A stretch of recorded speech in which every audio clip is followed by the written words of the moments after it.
그나마 일어서 네, 안녕하세요. 저는 그 한국전자통신연구원에서 일하고 있는 엔지님이라고 합니다. 네. 제가 오늘 그 발표드릴 주제는 그 포트레이닝 컨사이제이션 그 학습 후 양자화 방법 중에서 이제 8빛 이하로 이제 학습 후 양자화를 하려면 저 미니마이징 리컨스트럭션 에러라는 저 MR이 줄여서 이제 MR이라고 하는 거 많이 하는데 저 방법을 써서 어떻게 우리가 학습 후 양자를 적용했을 때도 그 8빅 이하로 할 수 있을까에 대한 내용을 말씀드리고, 근데 이제 제가 간단하게 한 게 있는데 그게 그 비전 트랜스포머가 CNN을 대체하고 있는데 그게 엣지에서는 아무래도 이제 VIT가 연산량이 많으니까 그걸 뭐 한 2년 전부터는 이제 CNN이랑 그 비전 트랜스포머 섞어가지고 하이브리드 형태로 이제 엣지 경우로 나온 라이트웨이트한 모델들이 있는데 그거를 요 PTQ 방법으로 양자화한 그런 결과가 있어서 그것도 마지막에 잠깐 소개시켜 드리겠습니다. 요거 다루기 전에 이런 이제 리컨스트럭션 에러를 줄이는 연구 계보들이 있어서 그거 관련 연구도 백그라운드로 말씀드리도록 하겠습니다. 저는 이제 박사 학위 할 때는 이제 인텔 시스템 랩에 있어가지고 스마트폰이나 이제 웨어러블 기기에서 전력 소모 모델링하고 뭐 분석해서 줄이고 사용자 비헤비어 같은 거 예측 모델 만들어서 에너지 소모 줄이고 뭐 그런 연구를 주로 했었어요. 그러다 이제 수학할 때는 뭐 이미지나 뭐 음성이나 뭐 인터랙션하는 그런 센서 데이터나 이런 뭐 멀티모달 데이터 가지고 좀 시기 적재적소의 어떤 메시지라던가 아이콘 같은 거를 이제 포지션 해주는 그런 연구를 하다가 하울링이 시작된죠. 저 때문에. 예.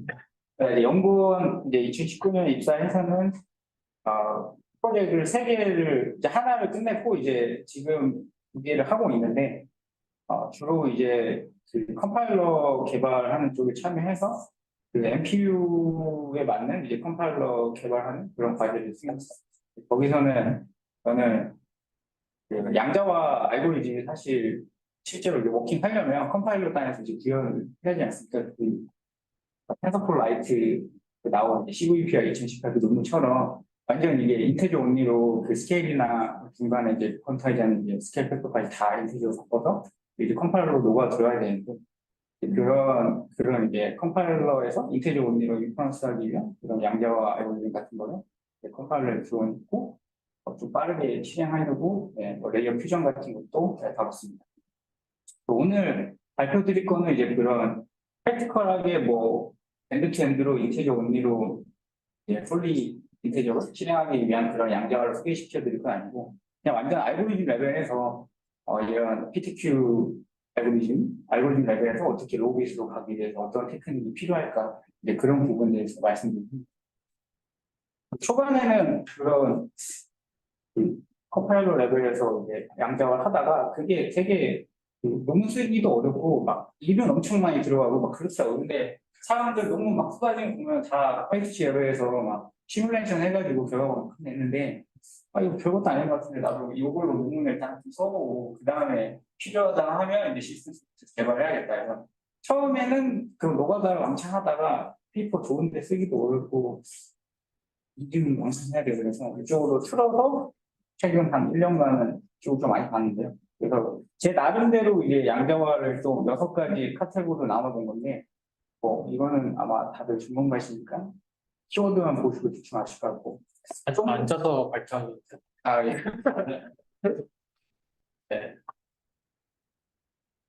PTQ만 좀 더 그냥 나누면 이제 PTQ도 이제 스태틱하게 하려고 그 캘리브레이션 데이터 가지고 그 액티베이션도 양자화하는 이제 스태틱한 부분이 있고 다이나믹하게는 이제 트랜스포머 같은 경우는 그 다이나믹 그 밸류들이 있잖아요. 레이어 노멀라이제이션에서 그 민이나 스탠다드 디비에이션 같은 거는 그 입력 토큰에마다 계산해야 되니까 이런 거는 사실 다이나믹하게 잭서치 컨텐츠 해야 되는 부분인데 죄송한데요. 그 자리가 예. 마이크가 잘 자리예요. 그래서 뭔가 좀 한 칸 옆으로 이거요? 네. 동그랗게 지금 마이크 앉으면 안 된다고 엑셀을 펴. 그럴 거예요. 빨간색으로 이렇게 뭔가 했는데.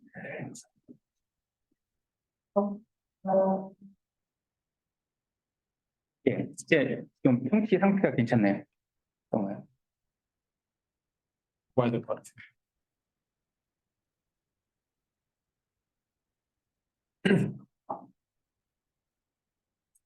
그럴 때는 괜찮던데.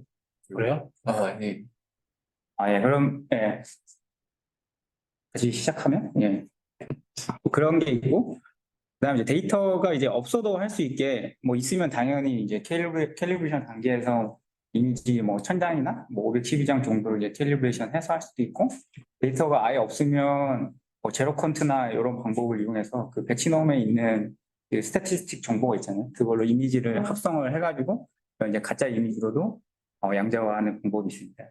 제가 오늘 주로 말씀드릴 거는 이제 파인 튜닝을 하는 계열인데, 이제 파인 튜닝을 할 수도 있고 안 할 수도 있는데, 이제 안 하는 계열은 이제 그 컴파일러에서 보통 채택하는 가장 심플한 방법인데, 그 뭐 2018에 나온 그 유명한 구글 페이퍼 그 텐서플로 라이트에 들어간 거, 이런 것도 이제 파인 튜닝 안 하고 그냥 캘리브레이션 통해서 나온 그 스케일 팩터를 그냥 그대로 차용을 하잖아요. 그럼 이제 기본적으로 이제 컴파일러 쓰는 그런 테크닉이고, 조금 더 나아간다고 하면 이제 텐서 RT 같은 데서 이제 스태티스틱 정보를 좀 이용해서 그 액티베이션의 디스트리뷰션 같은 게 그냥 캘리브레이션 한 거 고지고대로 쓰면 거기에 이제 아웃라이어도 섞여 있고 그게 그 정확한 스케일을 가지기 어렵잖아요. 그랬을 때 이제 그 텐서 RT에서는 그 KL 다이버전스 같은 거 써서 프리퀀시가 너무 떨어지는 이제 분포들을 이제 클리핑을 해가지고 적절히 그 스케일을 구하는 그런 방법을 쓰게 됩니다. 그리고 뭐 ACIQ 이런 논문 같은 경우는 아마 이게 립스에 21년에 나온 건데, 아마 처음으로 그 PTQ로 이제 4비트를 성공을 했던 논문 같아요. 이런 것 같은 경우도 요 액티베이션의 디스트리뷰션을 좀 더 스태티스틱하게 분석을 해서 그 아웃라이어 부분을 잘라낸 논문을 알고 있습니다. 저희가 이제 애트리에서 이제 개발한 컴파일러 이름이 네스트C인데, 네스트C도 이런 기본적으로 파인튜닝 안 하는 양자와 요 계열을 채택해서 컴파일러에서 이제 스케일 팩터를 찾아내게 됩니다. 이제 이런 거가 이제 8비트에서는 워킹 하는데, 이제 더 로우 비트로 갈 때는 이제 PTQ에서도 파인튜닝을 하게 되는데, 그럼 이게 그 트루 레이블이 없는데 뭘 가지고 파인튜닝을 하냐면, 결국 그 인퍼런스를 하면 그 플로팅 형태의 그 y 값이 나오지 않습니까? 그 y 로직 값을 가지고 그 정답 레이블은 아니지만 그렇게 이제 풀 프리시전으로 연산된 그 플로팅 값을 참을 기준으로 해서 백프랍을 해서 그 어떤 파인 튜닝을 하게 됩니다. 그때 나이브하게 찾아낸 이 스케일 팩터도 그 SGD 옵티마이저 같은 걸 통해서 스케일 팩터도 이제 옵티마이제이션 하고, 웨이트 같은 경우도 뒤에 좀 더 말씀드리겠지만 이제 라운딩이 기본적으로 쓰는 게 그 라운딩 투 리얼리스트 해서 그냥 가장 근접한 인테저로 보통 라운딩 하지 않습니까? 그거를 이제 요 파인 튜닝 단계에서 뭐 라운딩을 이제 업을 할지 다운을 할 수도 있고, 그거를 업다운 수준이 아니라 뭐 최근 연구를 보면 뭐 플러스 2를 할 수도 있고 3을 할 수도 있고 라운딩을 더 와이드하게 할 수도 있거든요. 그런 식의 파인 튜닝을 할 수 있습니다. 이런 방법론이 결국은 그 어떤 그 레이어별로 또는 이제 블럭별로 그런 이제 그 값을 이제 복원하는 기술인데, 이런 리컨스트럭션을 하는 이 방법론이 이제 근본이 어디냐 하면 결국 이제 그 러큰 교수가 이제 1990년에 이런 옵티멀 브레인 데미지, 그 다음에 이제 옵티멀 브레인 서저리 해서 이런 논문이 나오는데, 여기서 그 최종 로스를 그 테일러 시리즈로 어프로시메이션 해서 그런 어떤 뉴런이 이런 최종 로스에 영향을 가는지 이제 그런 거를 이 논문에서 분석하게 되는데, 거기서 이제 세일런스 스코어라고 해서 그 스코어를 가지고 이 뉴런을 날릴지 말지 이런 걸 이제 분석하게 되거든요. 그래서 이 논문이 사실은 시발점이고, 그 후로 쭉 가다가 이제 송환 교수가 또 2015년에 디컴프레션 나오면서 이제 딥러닝 붐 이러면서 이 논문이 이제 뭐 프루닝인지 퀀타이제이션이 매년 뭐 2,000편, 3,000편씩 계속 터지는데, 사실 그 GPTQ나 뭐 그 OPTQ 그런 논문들 봐도 따라가고 있는 게 결국 자기들이 옵티멀 브레인 데미지 논문에서 요거 논문 쓸 때는 기껏해야 뉴런 뭐 한 3, 400개니까 충분한데, 이렇게 무리스러운 이 헤이시안 텀을 요즘 모던한 이제 아키텍처까지 적용하려고 바꾼 게 이제 GPT-Q나 옵티멀 브레인 컴프레션 알고 있습니다. 근본이 되는 내용은 여기인데 여기서 따라가 보면 이제 이 리컨스트럭션 에러를 줄이는 이 방법을 이제 양자화에도 적용할 수 있는데 간단하게 이제 양자화 대해서 말씀드리면 이제 유니폼하게 양자화를 한다라고 하면 그리고 우리가 가지고 있는 이제 이 플로팅 포인트 값을 어떤 이제 스텝 사이즈, 스케일링 팩터로 나눠 가지고 유니폼하게 이제 디스크리트하게 이제 양자화를 하게 되는데 이때 그 오버플로가 되면 안 되니까 뭐 원하는 그 레인지로 이제 클리핑을 하게 되겠죠. 이제 8비트라고 하면 이제 마이너스 128에서 이제 플러스 127 사이의 값이 되고 이제 라운딩을 하는 거는 아까 말씀드린 기본적인 그 니어레스트 밸류로 이제 라운딩한 이 방법을 쓰게 됩니다. 요게 이제 8비트까지는 잘 동작하는데 이게 더 로우 bit으로 가면은 잘 안 되니까 거기서 이제 학습을 해보자 할 때 쓰는 텀이 플로팅 포인트로 연산한 이 y 값이랑 양자와 에러를 포함한 이제 y 햇 값이랑 비교를 해서 그거에 이제 그 로직 값을 얘를 최소화하는 방식으로 이제 파인 튜닝을 해보자 이걸 이제 최근에 연구를 많이 하고 있습니다. 근데 얘를 바로 계산하면 오버피팅 문제도 있고 연산량도 조금 많고 그런 문제가 있기 때문에 아까 말씀드린 요 옵티멀 브레인 데미지에서는 얘를 이제 테일러 시리즈로 그 어프로시메이션 하는 걸 처음으로 1990년에 하게 되는데 결국 테일러 시리즈가 길게 썼지만 이런 어떤 fx를 그 다항함수 n개의 다항함수로 n차식의 그 다항함수 이제 분사시키는 거니까 이때 우리가 각각의 차수의 개수를 구하려고 뭐 첫 번째는 그냥 a를 넣으면 되고 두 번째는 이제 첫 번째 미분한 값이고 두 번째는 이제 두 번 미분한 거고 이제 맨 뒤에 이제 n번 미분한 게 되는데 이때 우리가 x를 어떤 원래 FP32 웨이트에다가 사실 양자화한 거는 약간의 그 베리에이션을 준 거잖아요. 펄처 베리에이션이라서 약간 노이즈를 준 건데 양자화라는 거는 결국 입실론만큼의 뭔가 그 변화값을 준 거니까 그걸 이제 y 햇이라고 하면 또 이제 x에다 이제 y 햇을 넣고 이제 요 a에다가는 원래 값이 이제 w를 넣게 됩니다. 그리고 이제 요걸 이제 넘겨가지고 전개를 해보면 이제 요런 폼이 나오는데 그랬을 때 얘 차이가 결국 제일 최소가 되는 거를 만들어내면 되는 거지 않습니까? 요 y 햇이라는 거는 결국 여기 위에 말씀드린 요 스케일로 나누고 라운딩 해가지고 나온 거니까 그런 게 막 누적돼가지고 나온 거니까 그리고 얘를 이제 최소로 만들면 되는데 그때 보통 그 저런 옵티멀 브레인 데미지 논문에서 보면 n차식까지 있는데 이제 2차식만 쓰거든요. 그 이유가 만약에 이 필론이 사실 우리가 무식하게 양자하는 하는 게 아니기 때문에 저 필론이 되게 작은 값일 거거든요. 그러면 이 x와 a가 사실은 굉장히 거의 한 지점에서 만날 정도로 되게 작은 값이니까 그렇게 좁은 구간을 매핑할 때는 이 n차식까지 필요 안 하고 보통 2차식 정도 매핑이 되잖아요. 그래서 요 n차식 텀을 안 쓰고 2차식까지 쓰고 또 두 번째는 우리가 이게 PTQ에서 쓰는 거니까 PTQ의 과정이 이미 학습이 잘 끝난 거잖아요. 그러니까 이 그레디언트 값 자체가 이미 그 로컬 미니멈으로 들어가서 그 컨버지 된 상태니까 얘도 0이라고 생각해서 이 첫 번째 텀도 날리게 됩니다. 그래서 보통 잘 아시겠지만 이 두 번째 텀을 가지고 이제 막 연구들을 많이 하는데 여기서 웨이시안 매트릭스가 그 웨이트의 제곱 사이즈만큼 크니까 이거를 뭐 레진에 50이라고 하면 50밀리언인데 파라미터가 이거의 제곱이면 거의 빌리언 넘어가니까 그걸 GPU 메모리에 담아서 뭔가 가지고 놀 수가 없으니까 많은 연구들에서 이제 요거를 최적화하는 이제 연구들을 이제 많이 하고 있습니다.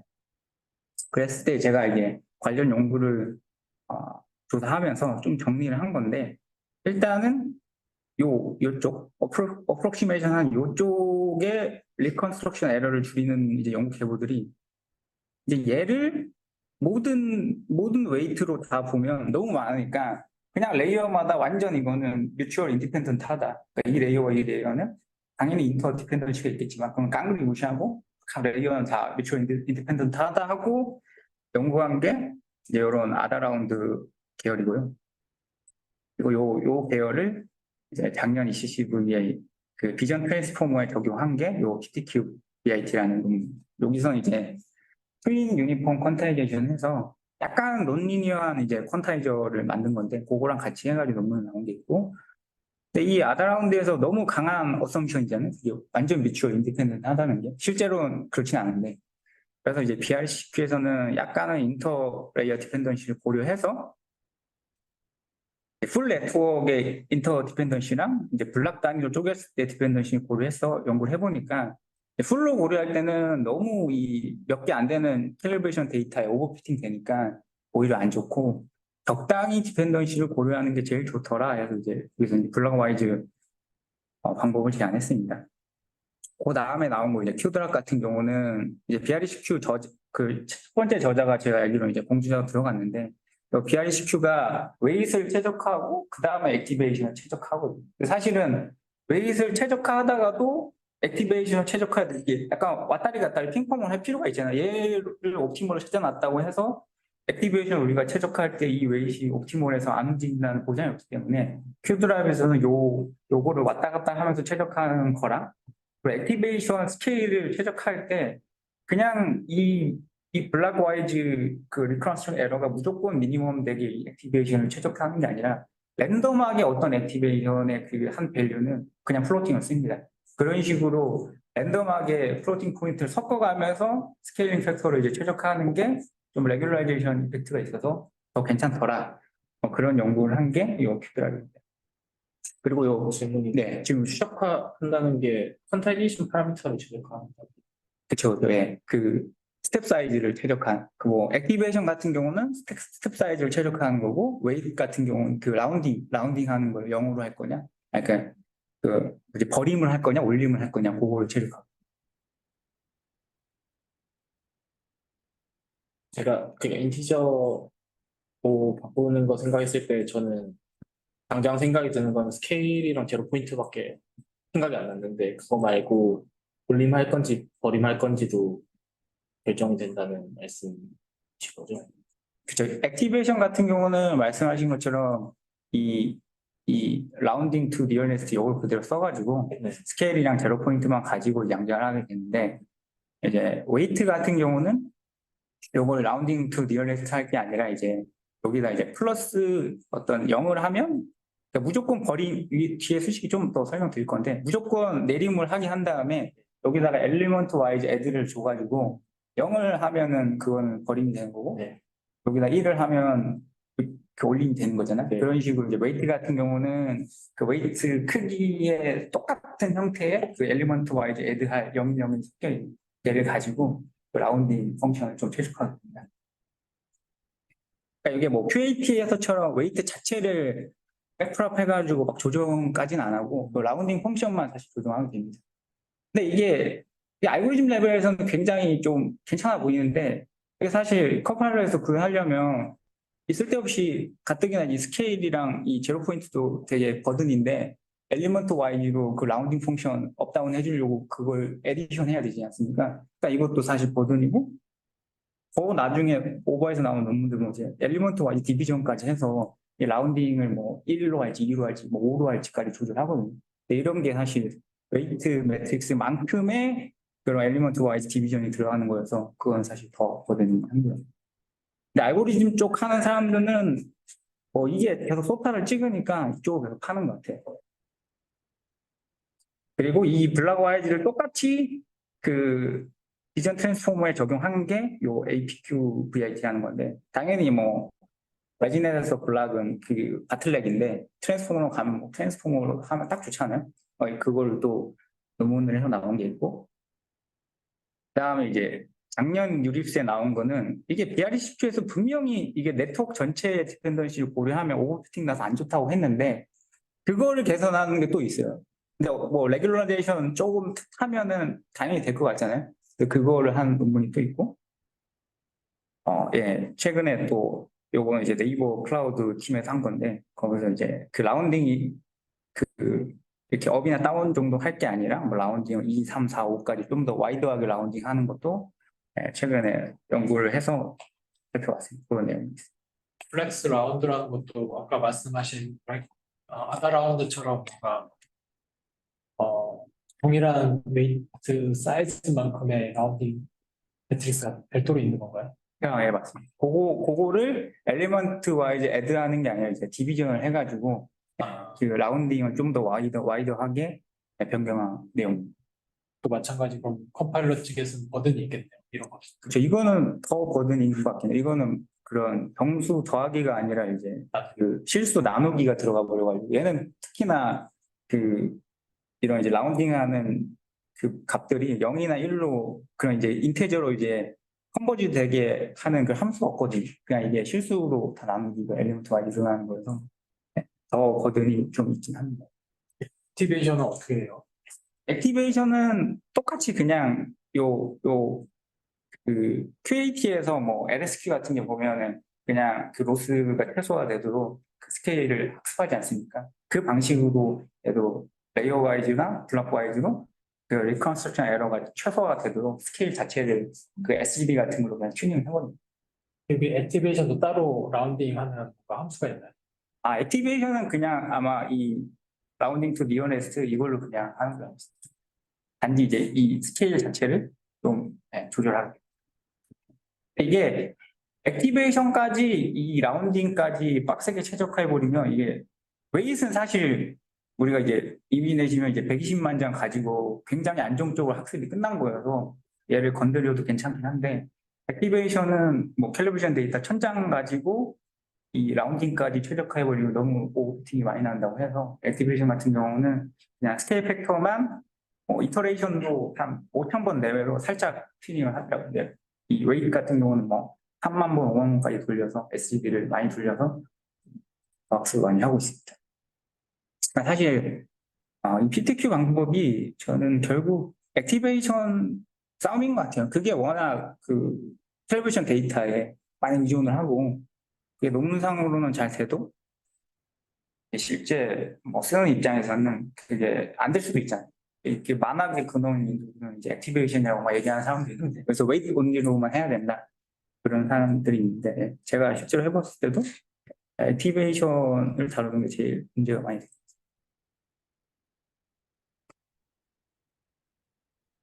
그래서 이거 보신 지 오래되셨어서 해서 제가 살짝 그냥 좀 더 잘 설명드리면 아까 이제 이런 라운딩 투 니어레스트가 이제 문제가 있으니까 이런 식으로 이제 올림할 거냐 버림할 거냐 이걸 학습하게 되는데 이때 재밌는 거는 이거 자체만 이제 그냥 디스크리트하게 그 최적화하는 것도 이게 왜 사이즈의 제곱이지 않습니까? 올리니안들이 판단하는 것도 이것도 사실 그 문제 스케일이 크기 때문에 얘를 그 컨벡스 최적화 쪽에 그 컨티뉴어스 베리어블로 바꿔서 컨티뉴어스 릴렉세이션을 써서 얘가 이제 컨티뉴어스 밸류가 되면 우리가 아는 그 옵티마이저를 쓸 수 있으니까 SG나 아담 같은 걸 쓸 수 있지 않습니까?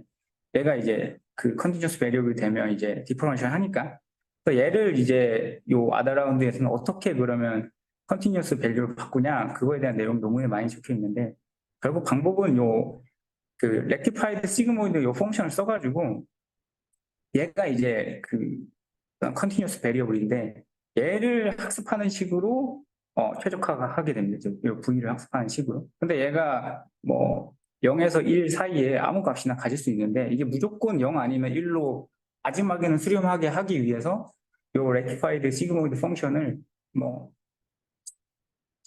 시그모이드 펑션이 반드시 0이나 1로 무조건 수렴하게 하기 위해서 이 regularization 텀을 주게 되는데 이게 이 F regularization 텀이 요건데 결국은 얘가 이 악의 민이니까 얘가 최소화가 되려면 이 레귤라이저 텀도 제일 작아야 되잖아요. 그랬을 때 이 V는 결국 우리가 0 아니면 1로 갈 수밖에 없거든요. 이게 제일 값이 작아야 되기 때문에 이런 식으로 이 로스 텀을 만든 다음에 업 or 다운 하는 이거를 이제 요 컨티뉴어스 릴렉세이션으로 만들어서 이제 우리가 아는 그 옵티마이저로 돌려서 최적화하게 됩니다.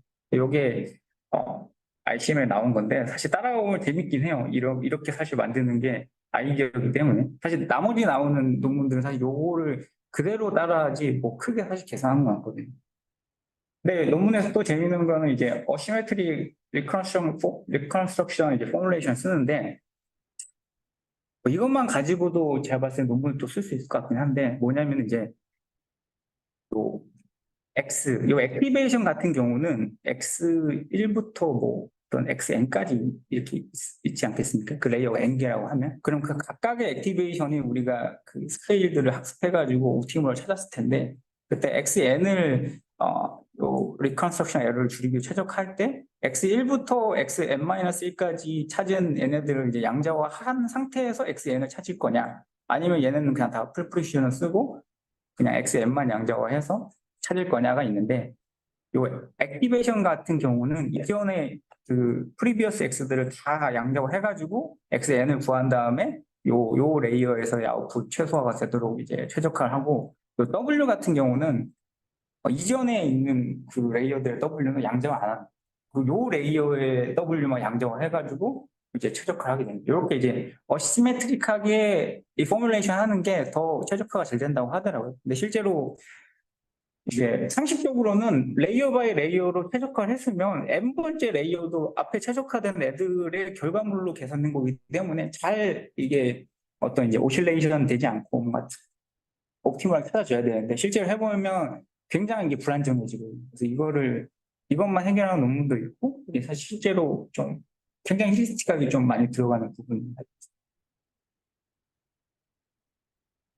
그리고 요거는 이제 블락으로 할 때, BRCP에서 이제 레이어 와이즈로 한 게 너무 문제가 돼서, 레지넷이라고 하면, 레지넷의 제 밑바닥에는 그 바틀렉 레이어가 있지 않습니까? 그거에 대한 부분에서만 이제 아웃풋을 잡아가지고 최적화하는 그런 내용. 근데 이게 실험에서 레지넷이랑 모바일넷에서 하는데, 뭐 인터레이어 디펜던시를 고려했다고 하지만 사실 뜯어보면 레지넷 같은 경우는 깨케아 레이어 2개고 모바일넷은 인버티드 바틀렛해서 깨케아 레이어 3개거든요. 그러니까 2개, 3개 정도의 디펜던시를 고려한 거기 때문에 포장한 블락이라 했지만 사실 그렇게 깊이 있는 레이어를 사실 고려한 건 아닙니다.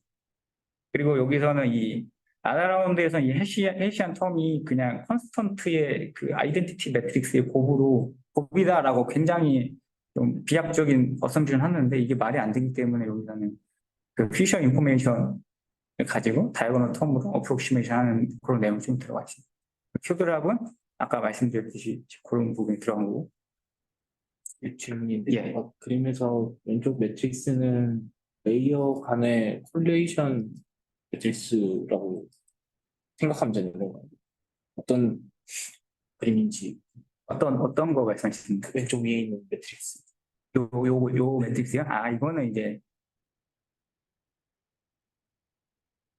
요건 이제 헤이시안 매트릭스의 이제 크기를 나타내는 건데, 풀 헤이시안이라고 하면 이제 이 전체를 나타내는 거고, 여기서 말하는 이제 다이아고널 텀이라는 게 그 블락 다이아고널이라고 해서 요렇게 이제 블락 형태로 다이아고널 텀을 생성하게 됩니다.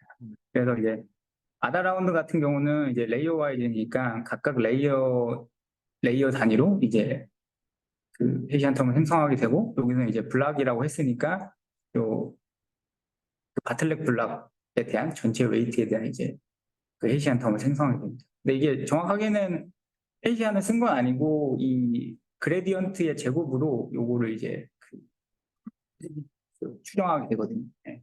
그거를 쓴다고 생각하시면 돼요.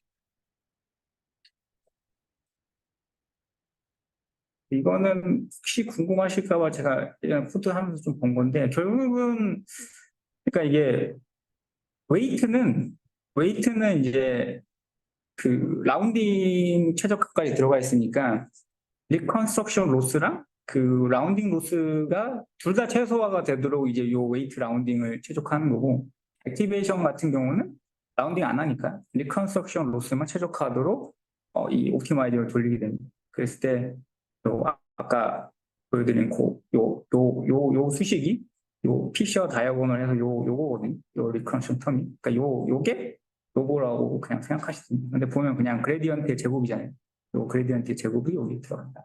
이게 실제로 그 생각보다 레이어 단위로 또 블락 단위로 이 그레디언트를 홀딩하고 있어야 돼서, 이게 보면은 인풋 그 아웃풋 두 개랑 그레디언트까지 다 홀딩하고 있어야 되지 않습니까? 웨이트 사이즈만큼. 이게 사실 제가 뭐 하이브리드 비전 트랜스포머 5밀리언짜리 같은 거 할 때도 이거 돌려보면 GPU 한 24기가 정도는 금방 써버리거든요. 그러니까 5밀리언짜리 모델도 하는데 그 정도 메모리를 쓰면 사실 이거 큰 모델은 이렇게 하기는 좀 어렵거든요. 그 메모리 되게 많이 들어가서. 네.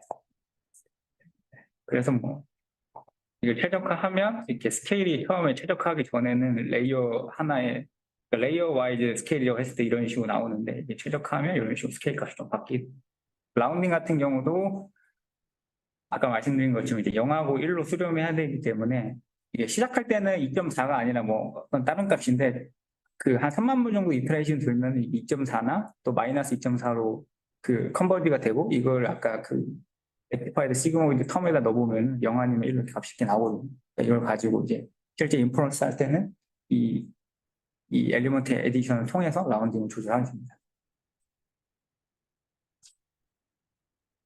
네. 자, 여기서부터는 좀 빨리빨리 넘어갈게요. 좀 다들 지루해 하시나. 네, 이게 사실 어디 가서 설명드리면 좀 너무 이렇게 오버뷰만 하면 또 싫어하시는 분들도 계셔가지고 조금은 디테일하게 하려고 했는데 좀 투머치한 것 같기도 해서. 네. 아, 재밌네. 아, 그런가요? 아, 최근에 나온 이제 네트워크 와이즈 퀀타이제이션은 이제 BRECQ에서는 이렇게 네트워크 전체를 고려하는 게 안 좋다고 했는데 얘네는 이제 그거를 이제 하이어 리스크 오브 오버피팅을 해결하고 또 이제 아다라운드에서 이제 디스크리트 옵티마이제이션을 이제 컨티뉴어스 릴렉세이션으로 바꿨는데 그게 이제 네트워크 와이드로 가면 그 바꾼 텀이 잘 동작을 안 해서 자기들이 계산했다. 이 두 가지를 이제 계산해가지고 작년 드립스에 논문을 냈거든요. 근데 BRECQ가 오픈 리뷰니까 그 아이클리어의 그 오픈 리뷰를 막 보면은 되게 재밌거든요. 거기 보면은 얘네가 다 실험을 다 했어요. 이 네트워크 와이즈로 했을 때 얼마나 오버피팅이 나서 캘리브레이션 데이터에만 오버피팅이 나서 그게 트레이닝 액큐러시랑 이제 밸리데이션 액큐러시가 얼마나 차이가 많이 나는지 그런 거다 보이거든요. 근데 그거를 얘네가 사실 해결했다고 해서 그럼 뭐 해야 하긴 했는데 해결 방법은 이제 크게 세 가지인데 사실 심플하거든요. 이 첫 번째 방법론이 그 오버피팅을 해결하는 거고 그다음 두 번째, 세 번째가 그 디스크리트 옵티마이제이션의 문제를 해결하는 방법인데 첫 번째는 당연히 이 아다라운드나 BRECQ에서 썼던 이 L 퀀타이즈 요 로스텀만 가지고 그 각각의 라운딩이냐 스케일을 다 최적화하면 이제 오버피팅이 나니까 중간중간에 그 액티베이션, 레귤레이션 해가지고 그냥 중간중간에 그 레이어 와이즈 그 민스퀘어 에러 같은 거를 서메이션 해가지고 그냥 더하기로 넣어주게 됩니다. 그래서 요 로스를 가지고 최적화하면 이 최종 Y만 가지고 레퍼러블 해가지고 최적화한 게 아니기 때문에 오버피팅이 나지 않는다. 그런 얘기를 하고 있고 그 아다라운드에서는 요 H 함수가 그 렉티파이드 시그모이드 펑션이지 않습니까? 근데 그거를 요 논문에서 이제 수식적으로 풀어보면 이 라운딩 펑션이 이제 컨버지 하는데 방해가 되기 때문에 이렇게 최종 텀으로 요거를 이제 어닐링 소프트맥스 텀으로 이제 바꿨다. 요거를 이제 컨트리뷰션 하고 있고요. 여기서 이제 T는 이제 반복하는 이제 이터레이션 횟수인데 그거에 대한 정의입니다. 그리고 어닐링 믹스업 같은 경우는 이미 큐드랍에서 그 이게 이제 양자화 된 거고 그다음에 이게 이제 풀프리시전이라고 하면 그 풀프리시전이랑 그 양자화된 거랑 섞어서 그 스케일링 팩터를 그 그 최적화하는 부분을 이미 큐드랍에서 말했었잖아요. 이제 그걸 여기서는 좀 더 계산해가지고 처음에 50도 50으로 섞지만 이게 이터레이션이 반복되면 반복될수록 성능 지수를 조절해가지고 중간에 있는 이제 안성능으로 가는 그런 이제 믹스업 방식을 제안하게 됩니다. 그래서 이거 가지고 그 논문에서는 이제 모바일 넷 액티베이션 2비트, 웨이트 2비트로 갔을 때 뭐 다른 애들은 BRECQ나 큐드랍이나 다 정확도가 뭐 6%, 뭐 어떤 애들은 뭐 12%밖에 안 되는데 얘네는 한 48%까지 확 좋아지거든요. 그래서 이게 너무 많이 좋아져서 궁금해서 저지한테 제가 이메일을 해서 이제 코드 좀 보여달라. 아시는 것처럼 아다라운드 BRECQ 큐드랍을 다 공개됐죠. 얘네들이 이제 회사니까 우리는 공개 안 되고 큐드랍에서 자기들이 조금 바꿨대요. 그리고 이제 논문 보면 알 거니까 네가 고쳐봐라. 모르겠으면은 물어보면 자기 알려주겠다 이러는 거에서 중국 회사인데 아니 중국 놈들이 쓰거나 이런 걸 넣을 수가 없어요. 왜냐면 이게 너무 좋아지니까 이게 확 좋아지니까 사실 그렇게 뭐 좀 복잡한 걸 쓴 것 같지 않은데 그 다음에 올해 CVPR에 나온 이제 PD 콘트라는 게 있는데 요것도 사실은 BRECQ에서 안 된다고 이미 말했던 건데 최근에 논문이 나왔더라고요. 이게 뭐냐면은 우리가 이제 지금까지 다룬 거는 이 어프로키메이션 하는 이 테일러 시리즈 이 텀을 가지고 계속 놀았잖아요. 이걸 뭐 레이어를 하냐, 블라우드 하냐, 헤이션 텀을 컨스턴트 아이덴티티로 볼 거냐, 피셔 인포메이션 쓸 거냐, 막 이걸 뒤집어보고 놀았는데 그럴 게 아니라 그냥 얘 자체를 그 옵티마이즈 해버리면 안 되냐, 이 로스 자체를 이거를 추정할 게 아니라 그걸 이제 BRCQ 논문 냈을 때 리뷰어가 지적하니까 BRCQ 애들이 얘를 가지고 이제 옵티마이즈 하는 결과를 거기 오픈 리뷰에 넣는데 얘로 하면 물론 속도도 느리지만 이걸 엔드투엔드로 계속 인프런스 해야 됩니다. 오피팅이 너무 심하게 나서 정확도가 하나도 안 나옵니다. 근데 요 PD 컨트라는 애들은 얘 자체를 미니마이즈한 식으로 해보자. 난 여기다 또 맨날 하듯이 레귤라이제이션을 좀 빡세게 넣어서 이제 그런 내용을 이제 올해 이제 CVPR에 부분이 나왔더라고요.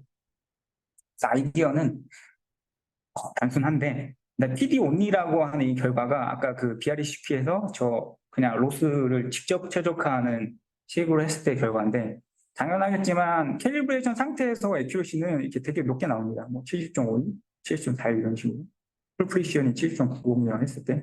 근데 이게 밸리데이션으로 가면 이게 최종 로스텀을 그냥 최적화하기 때문에 오버피팅이 나서 밸리데이션에서는 정확도가 이렇게 확 떨어지거든요. 이게 이미 우리가 잘 알고 있어서 더 로스텀을 안 하고 어프로시메이션 하는 이제 테일러 시리즈를 쓰는 이유가 사실 저건데 테일러 시리즈를 쓴다는 것 자체가 이미 레귤라이제이션 어느 정도 들어가 있는 것 때문에 이 문제를 회피할 수 있거든요. 근데 얘네들은 바로 한다.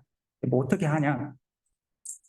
BRECQ에서는 이 레이어 와이즈 로스를 가지고 그 웨이트의 라운딩이라던가 그 액티베이션의 스케일링 팩터를 최적화했는데 자기들은 맨 마지막에 나오는 이제 Y값의 로스를 땡겨오는데 이것만 무식하게 땡겨오면 이렇게 캘리브레이션 액큐러시랑 밸리데이션 액큐러시랑 너무 디퍼런스가 크니까 이 레이어 와이즈 로스 텀을 좀 넣고 드랍아웃 가스는 좀 더 넣어서 이제 최적화하겠다 해서 나온 이제 논문입니다. 근데 요거는 코드가 공개돼 있어서 돌려보면은 시간은 되게 오래 걸려요. 그래도 이거는 중국 애들이 한 거지만 이건 덜 수상한 게 결과가 튜드랍이나 BRCQ보다 한 1, 2% 좋아지긴 해. 그게 사실 맥센스 하잖아요. 이 얘네들 한 20, 30% 좋아지는데 자, 이거는 좀 설득이 안 되더라고요. 이런 결과가 있고 그 다음에 이제 이거는 한국 그 네이버 클라우드 팀에서 한 그 플렉스 라운드 내용인데 약간 질문도 주셔서 결국은 그냥 원래 아까는 아다 라운드에서는 여기다가 이제 0을 할 거냐 1을 할 거냐 그거를 이제 최적화한 건데 얘는 이제 S2, S3라는 이제 스케일링 팩터를 더 둬가지고 얘로 이제 엘리먼트 와이즈 나누기를 하면 이게 아다 라운드 같은 경우는 업이냐 뭐 다운이냐 이렇게 한 칸밖에 이용을 안 하는데 이게 나누기로 해버리면은 이 스케일이 이제 실수니까 이제 뭐 4까지 갈 수도 있고 더 밑으로 내려갈 수도 있게 그 와이드하게 라운딩이 되거든요. 이런 부분을 이제 최적화한 논문을 냈다고 합니다. 그래서 이거는 사실 크게 뭐가 퓨드랍이나 BRCQ에서 달라진 건 아니고 그냥 이 라운딩 하는 이 메커니즘만 그 스케일링 팩터를 두 번째랑 세 번째를 더 가지고 이 라운딩만 좀 더 넓게 바꿨다고 합니다. 예. 그래서 코드도 그렇게 많이 수정한 건 아니라고 하더라고요. 근데 이게 아까 말씀드린 것처럼 실제 인프런스 할 때를 생각해 보면 여기 엘리먼트 와이즈 에디션이 아니라 이거를 그 디비전까지 들어간 거기 때문에 이게 웨이팅 매트릭 사이즈만큼 이게 똑같이 필요하거든요. S2는 S3는 물론 이게 벡터여가지고 매트릭스는 안에서 좀 적긴 한데 그래도 이것도 억시너리 그 스케일 형태로 이것도 꼭 필요하다고 하더라고요. 그래서 생각보다 이게 오버헤드는 있는 방법인데 근데 S나 W나 스태틱한 거라서 미리 계산이 안 되나요, 이거는? 합치면 되는 거 아니에요? 파일 타임. 컴파일 타입이에요. 음, 런타임에서 이거를 두 개를 디비전을 계산을 해야 되는 건가요? 아니 이게 액티베이션이 아니라 웨이트니까 우리가 저 인트팔 웨이트 퀀타이징 할 때 그 이미 시뮬레이션 했을 때 된 거를 그냥 파일에 써버리니까 그런 형태로 엘리멘트 와이즈 디비전이니까 다 따로 둬야 되지 않나요? 따로 인티저인데? 둘 다 인티저인데?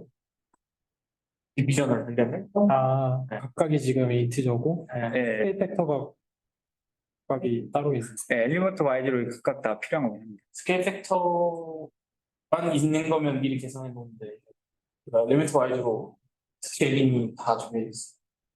런타임에서 계산해야 될 것 같아.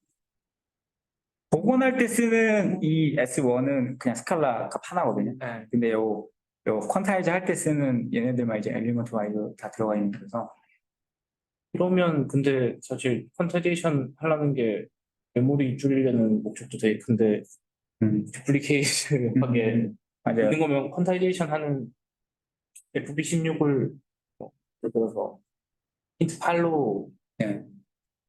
얘를 int 4로 만들어도 int 8 쓰는 거랑 메모리 같이 쓰는 거잖아요.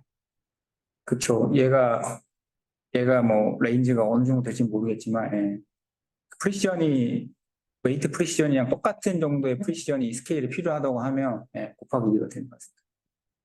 그래서 이게 제가 알기로는 너무 심플하고 이게 좀 버든이 있으니까 아이클리어에 냈다가 떨어지고 근데 실험을 논문에 보면 엄청 많이 했어요. 이게 사실 대부분 CNN만 하는데 얘네 논문을 보면 그 라마까지 해서 이거를 그 한 30빌리언짜리 모델까지 다 적용했거든요. 그래서 실험을 되게 많이 해서 이게 이런 그 리컨스트럭션 에러 줄이는 이 연구를 그런 라지 랭귀지 모델까지 적용한 게 좀 처음이긴 했어서 예.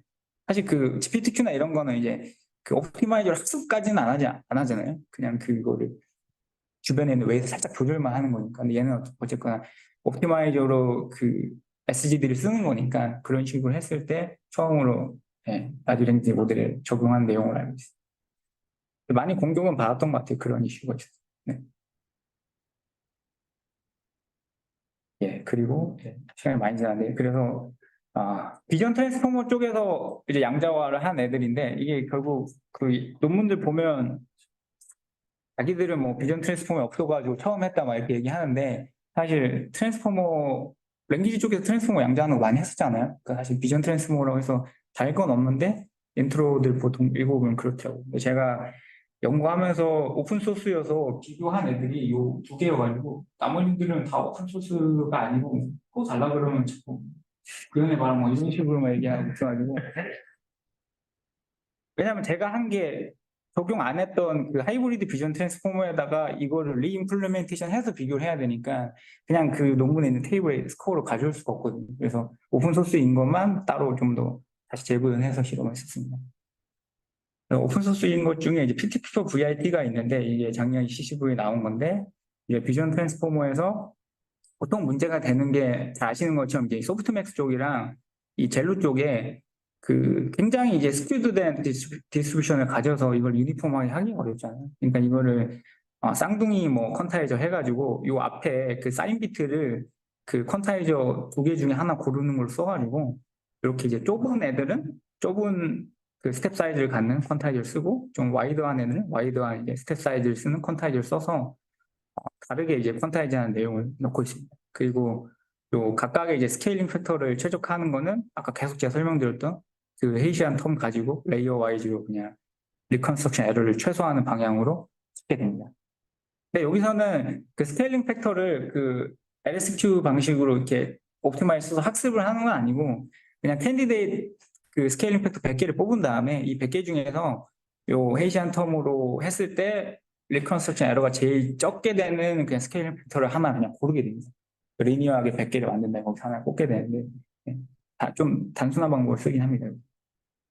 두 번째는 이제 FQVIT라는 건데 이건 제가 좀 재밌게 본 거는 그 아이버트가 그 RCML 오라에 나오는 그게 이제 소프트맥스랑 그 레이어놈 이런 것도 다 양자화를 하잖아요. 인테저 도메인. 근데 그거의 계보로 얘네들도 이제 아이버트에 있는 내용을 좀 더 추가해서 이제 소프트맥스랑 이제 레이어 노멀라이제이션을 이제 양자화한 내용을 가지고 있는데 우선 이제 레이어 노멀라이제이션 같은 경우 이게 문제가 그 채널 와이즈로 이제 분석해 보면 이제 민맥스 베리에이션이 이렇게 되게 크거든요. 이랬을 때 만약 우리가 이거를 레이어 와이즈로 스케일 팩터를 구한다고 하면 이 민맥스 제일 요 큰 놈으로 스케일이 구해지고 얘로 이런 좁은 애들을 양자해 버리면 다 0이잖아요, 이게.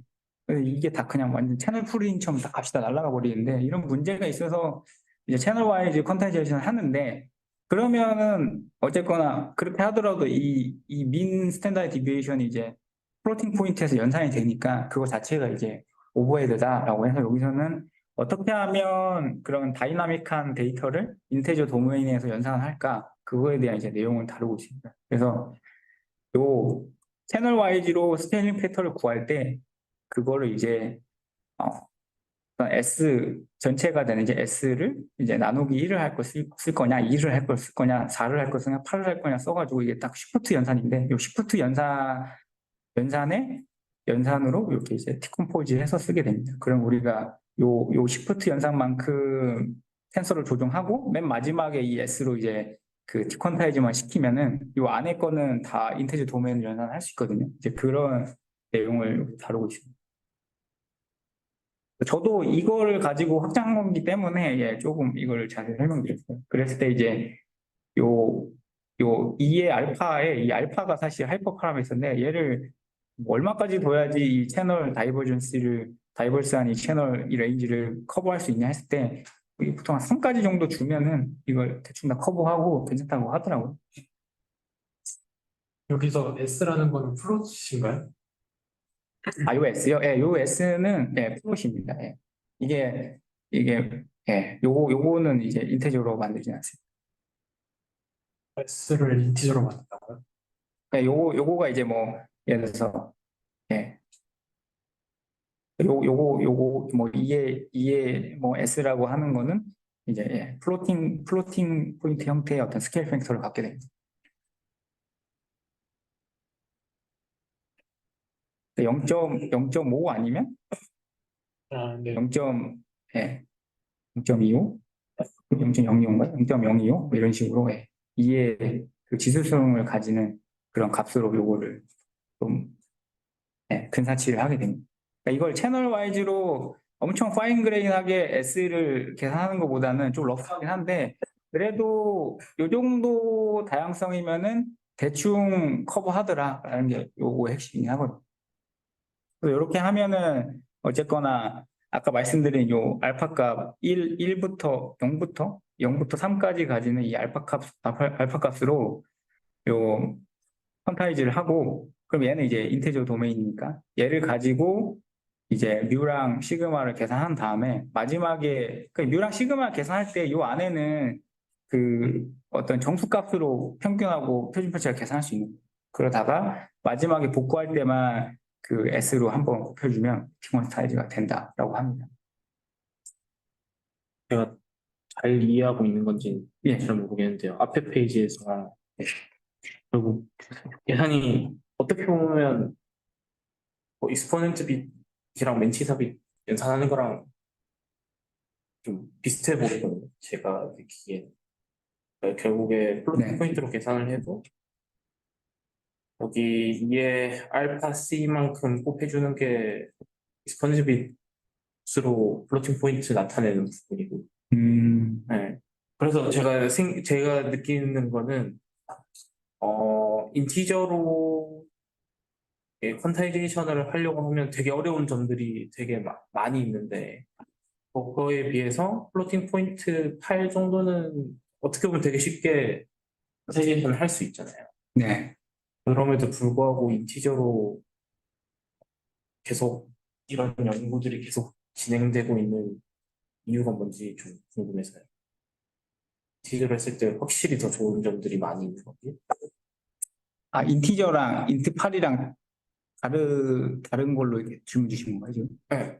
인티저 4나 인티저 8이나 다 그냥. 아, 다 그냥요? 네. 그런 걸로 왜 연구를 하냐고요? 네네. 아, 제가 지금 말하는 게 답변인지 모르겠는데, 이게 그 레이어놈 같은 경우는 배치 노멀라이제이션 같은 경우는 그냥 컨볼루션에 폴딩 해버리니까 뭐 이런 거 사실 할 필요도 없잖아요. 네. 근데 이제 레이어놈은 이제 민하고 스탠다드 디비에이션을 그 들어온 그 토큰 시퀀스에 맞춰서 동적으로 계산해야 되니까 레이어놈 자체가 이제 배치 고려 안 하고 그냥 그 시퀀스만 고려하거든요. 네. 배치는 1로 봤을 때. 근데 이거를 어쨌거나 이게 트랜스포머 그 바틀렉을 매주 해보면 사실 이 다이나믹 데이터랑 이 레이어놈 바틀렉이 되게 크거든요. 네. CNN은 이 배치놈 다 폴딩 돼가지고 없어져 버려야 돼. 그것도 인테저로 처리할 수 있는 부분이 이 비전 트랜스포머 가면서 이게 갑자기 생긴 거니까. 네.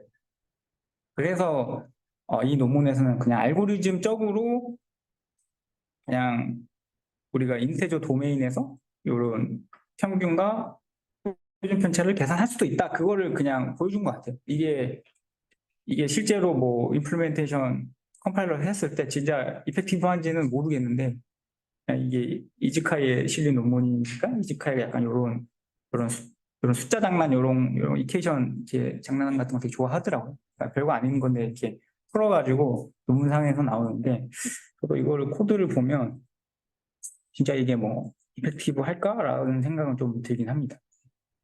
인티저로 하기가 그 소프트맥스 레이어 놈이 인티저로 풀기가 되게 어렵다고 저는 느꼈거든요. 맞아요. 맞아요. 네. 그럼에도 불구하고 인티저로 계속 풀려고 노력한 이유는 뭘까? 그 논문에서 말하기로는 그래요. 이게 만약 NPU가 인티8 only NPU라고 하면 이게 안 되면 풀백 해가지고 CPU나 GPU로 가야 되는데 그때 이게 오프칩 메모리 그 무브먼트가 발생하니까 그게 비효율적이다. 그러니까 이게 인테저 온리 뭐 MPU 같은 데서 그 온칩에서 다 하려면 이런 풀리 인테저 연산이 필요하다라고 썰은 풀고 있는데 뭐 그거에 대한 뭐 실험이나 뭐 진짜 로우레벨 코드 임플리멘테이션까지 있는 건 아니어서 썰은 보통 이런 거 하는 사람들은 거기는 이제 컬백 오퍼레이션을 줄여야 된다.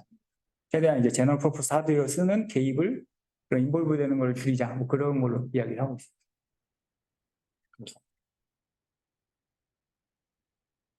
그리고 이거는 제가 레이어놈 뒤에 이제 막 구현하다가 이게 그냥 재밌어서 좀 넣은 건데 이게 레이어놈이라고 하면 보통 이게 이 그림이 그 카이밍어 그 그룹 노멀라이제이션 논문에 나온 그림인데 이거 가지고 사람들이 막 블로그나 설명하는데 사실 레이어놈이 이 파이토치 네이티브에 구현된 레이어놈은 이 채널 이 방향으로만 레이어놈을 하거든요. 그래가지고 레이어놈으로 생성된 이 민 스탠다드 디비에이션 그 텐서를 찍어보면 이제 197, 768 이런 식으로 그 채널 방향이랑 그 위드 하이트의 이제 그 곱만큼의 이제 그 민 스탠다드 디비에이션을 가지게 됩니다. 그러니까 이렇게 2D 차원에 대한 레이어놈을 하진 않고 파이토치에서는 이 채널 방향으로에 대한 이제 레이어놈을 하거든요. 이게 이제 파이토치 네이티브인데 많은 블로그에서는 이 카이밍어 그룹 노멀라이제이션 이 논문의 그림을 가져다가 막 설명하는데 사실은 요게 맞아요. 요게 파이토치에서. 그래서 이거를 가지고 뭐 약간 구현하다 보면 이 FQVAT가 잘 동작 안 하는데 그런 이제 엔지니어링적인 이슈가 있습니다. 그래서 2D 정확하게는 이거는 이제 2D 레이어놈이고 이렇게 그냥 2D 레이어놈이 아닌 거는 그러니까 파이토치 네이티브에 있는 레이어놈은 요겁니다. 그럼 내가 2D 레이어놈 하고 싶다 하면 보통 그 새로 자기가 구현해서 쓴다 그러죠. 그러니까 저게 인풋이 100바이 197바이 768인데 네. 파이토치에서 지원하는 레이어놈을 수행을 하면 100바이 197바이 1이 되는 거죠. 네, 맞습니다. 근데 근데 원래 이 레이어놈이랑 보통 아는 사람들은 이제 요 100바이 1 이렇게 나와야 되거든요. 1 이런 식으로. 이 2D 전체에 대해서 그냥 레이어놈을 하는 거기 때문에 요 배치 넘버로 배치 사이즈만큼 그냥 나오는 거예요. 그래서 그 블로그도 보면 그룹 노멀라이제이션에서 이 그룹이 1이면은 레이어놈이랑 동치다 막 이런 얘기를 하는데 사실 이 파이토치 레벨에서 그룹 노멀라이제이션에 그룹 사이즈 1을 준 거랑 레이어놈이랑 같지가 않습니다. 사실 이 논문상에는 같다고 하는데 파이토치 레벨에서 보면은 레이어놈은 이렇게 채널 방향으로 해서 100 바이 197 바이 1이 나오는데 이 그룹 노멀라이제이션에다가 그룹 사이즈 1을 주고 해버리면 100 바이 1 바이 1 이렇게 나오거든요. 그러니까 사실 파이토치 그 구현상으로는 또 그게 다릅니다.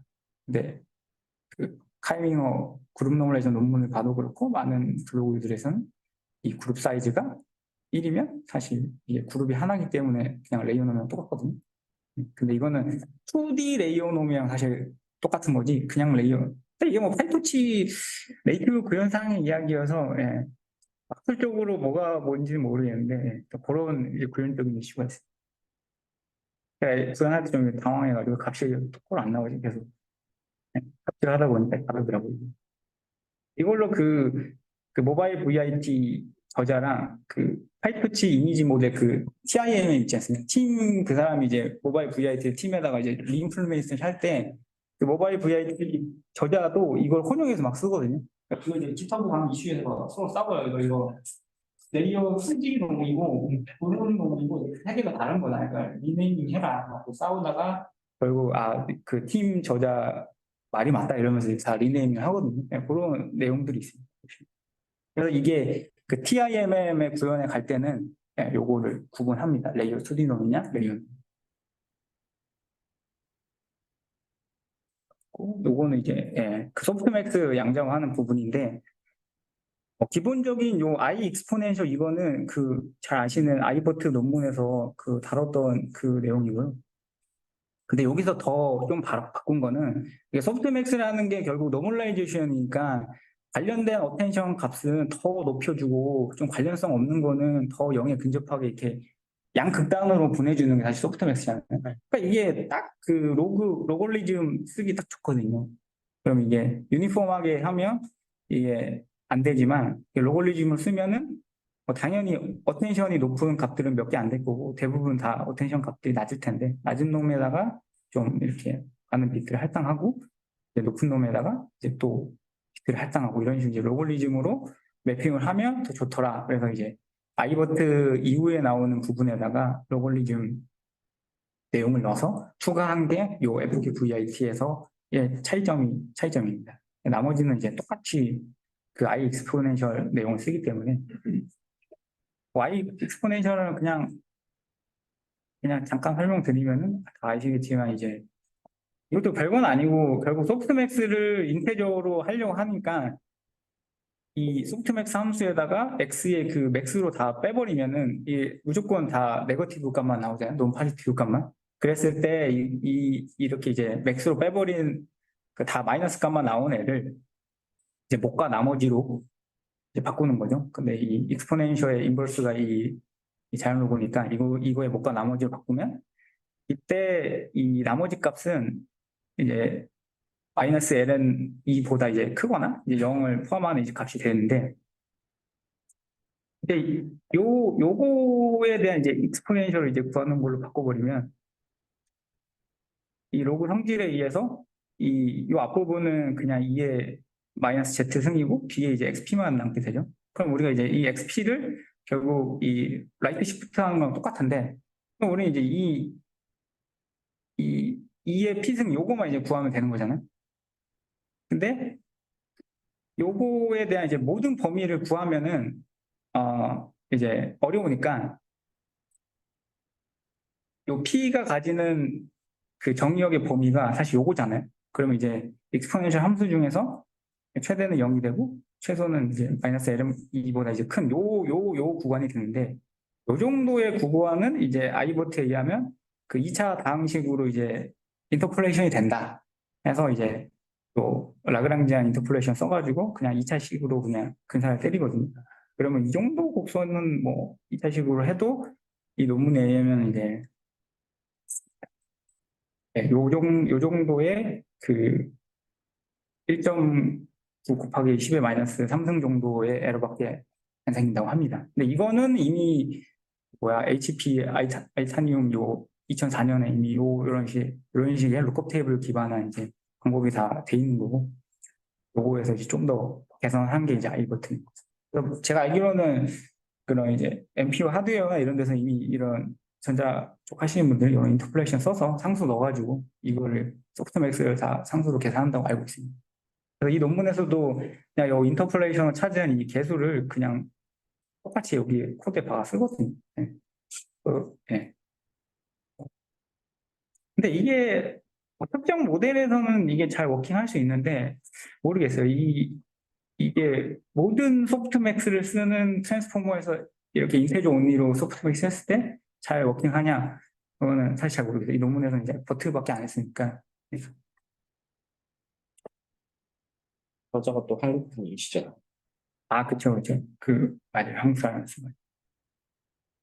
그분이 뭐 또 스키즈 LLM인가 뭐 그런 논문도 최근에 올리시고 하더라고요. 김세훈님이나 뭐 그랬던 것 같아요. 네, 제가 백그라운드만 했는데 1시간 써서. 이거 그냥 사실 제게 별게 없어가지고 앞에 너무 잘 나가는 논문들만 다시 얘기한 것도 있어서 예. 제 거는 아카이브에는 그 ICCV에 서미션 하면서 그냥 올렸고요. 구독까지 해서 여기 보시면 그 지금은 이제 리뷰 상태인데 예, 리포터를 냈고 결과는 7월 중순쯤에 아마 나올 것 같습니다. 제가 한 거는 결국 CNN 쪽에서 아까 말씀드린 이제 그런 걸 많이 했잖아요. 아다라운드, PD 퀀트, 뭐 네트워크 컨테이전까지 이런 거는 보통 레지넷, 모바일넷 이런 거 맨날 하니까 50밀리언 이하의 모델 많이 다루거든요. 그러니까 이거 너무 고인물이니까 이 사람들이 PTQ VIT나 FPVIT 이런 게 이제 작년에 많이 나왔던 건데 VIT로 가보자. 그리고 서론에다가는 이거 완전 새롭다. 아, 기존에 안 했다. 막 이런 식으로 막 써가지고 VIT 연구를 왕창 했어요. 이제 거기서 쓰는 이제 백본들은 이제 VIT나 데이트나 스윈 요거 딱 모델 3개만 가지고 실험을 많이 하거든요. 저는 이제 요거 한 1년 전에 할 때는 아 그러면은 아 이것도 너무 이제 고인물 같다. 나도 뭐 새로운 거 해야겠다 싶어서 이 VIT랑 CNN 섞은 모델을 양정한 거는 제가 알기로 아무도 안 했더라고요. 이게 필요가 없어서 안 한 걸 수도 있는데 사람들이 아무도 안 해서 나는 하이브리드 VIT 이거 사기 최초로 하면 내 거 다 뒤로 너무 많이 사이트에 데이트해서 이걸 이제 띄워서 했거든요. 근데 이제 여기서도 근데 하이브리드 VIT 보니까 아무래도 이제 엣지에서 이 VIT를 쓰기 어렵다 해서 이제 이피션트하게 이제 나오는 VIT다 보니까 그 모델 파라미터가 다 엄청 작더라고. 5밀리언 이하로. 그러니까 모바일랩 V2, V3랑 싸워야 되니까 그 정도 수준의 웨이트를 갖더라고요. 근데 이게 CVPI 2018 페이퍼에 봐도 뚱뚱한 모델을 다이어트 시키는 거는 다 좀 비약이다. 라이트 웨이트하게 이피션트하게 설계된 아키텍처를 경량화해야지 진짜 의미가 있다. 뭐 그런 얘기 서론에 얘기하잖아요. 그러니까 이게 라지 모델을 경량화하는 것도 사실 어렵지만 이미 이피션트하게 설계된 모델을 양자화하거나 경량화하는 것도 사실 되게 어려운 것 같습니다. 해보면은 조금만 건드려도 막 정확도가 0.1 나오고 막 다 이렇게 무너져가지고 그런 사실 어려움이 좀 있습니다. 그 VIT가 원래 맨 앞에는 컨볼루션 레이어가 있잖아요. 아, 그쵸, 그쵸. 예. 네, 이 하이브리드 VIT 컨볼루션이 중간중간에 다 같이 섞여 있는 건가요? 왜 하이브리드라고? 중간중간에 사실 섞여 있습니다. 컨볼루션이랑 트랜스포머랑 뭐 컨볼루션이랑 트랜스포머 이런 식으로 좀 섞여 있습니다. 근데 앞쪽에 물론 이제 컨볼루션이 왕창 들어있고요. 사이사이에 섞여 있는 컨볼루션은 약간 간만 보는 식으로 이제 하나하나 섞여 있습니다. 근데 이제 VIT에 있는 컨볼루션은 말은 사실 컨볼루션인데 그 이게 해치가 이렇게 오버래핑이 되는 형태 컨볼루션 아니고 그냥 그 뭐야 스라이드 사이즈가 그 컨볼루션 사이즈만큼 딱 돼가지고 전혀 이 컨볼루션의 효과를 가지는 컨볼루션은 아니지 않습니까? 근데 요 하이브리드 VIT에는 컨볼루션은 진짜 그 로컬 레프레젠테이션 학습하기 위한 그 스트라이드가 오버래핑이 되는 그런 컨볼루션을 쓰긴 합니다.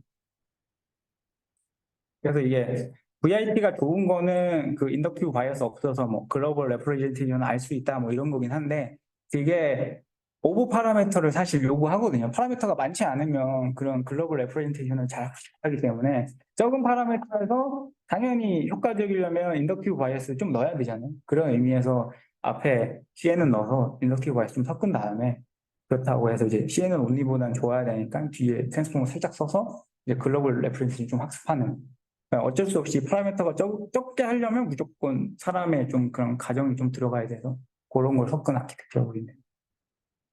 요즘 다행히 뭐, 네. 사람들 다 LLM 태극화만 하고 있어서, 네. 조금 논문은 안 나오더라고요. 그래서, 네.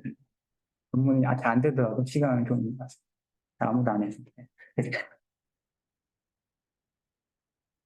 아, 그래서 이게 사실 하이브리드 이런 이피션트 VIT 백분도 많이 있는데 제가 다룬 거는 이 VIT 버전 1이랑 이게 사실 처음 나온 거니까 애플이 한 거, 그거랑 이게 자기들이 개선해서 이제 V2를 만들었더라고요. 그래서 트랜잭셔널 머신러닝 리서치가 여기에 나온 것 같은데 요 두 가지만 가지고 이제 실험을 했고 이 모바일 포머 이게 스냅에서 나온 것 같은데 아, 모바일 포머 아니에요. 이피션트 포머 이게 그 스냅에서 나온 거지 않습니까? 요것도 V3까지 나오면서 요게 좀 더 인기가 많은 것 같아요.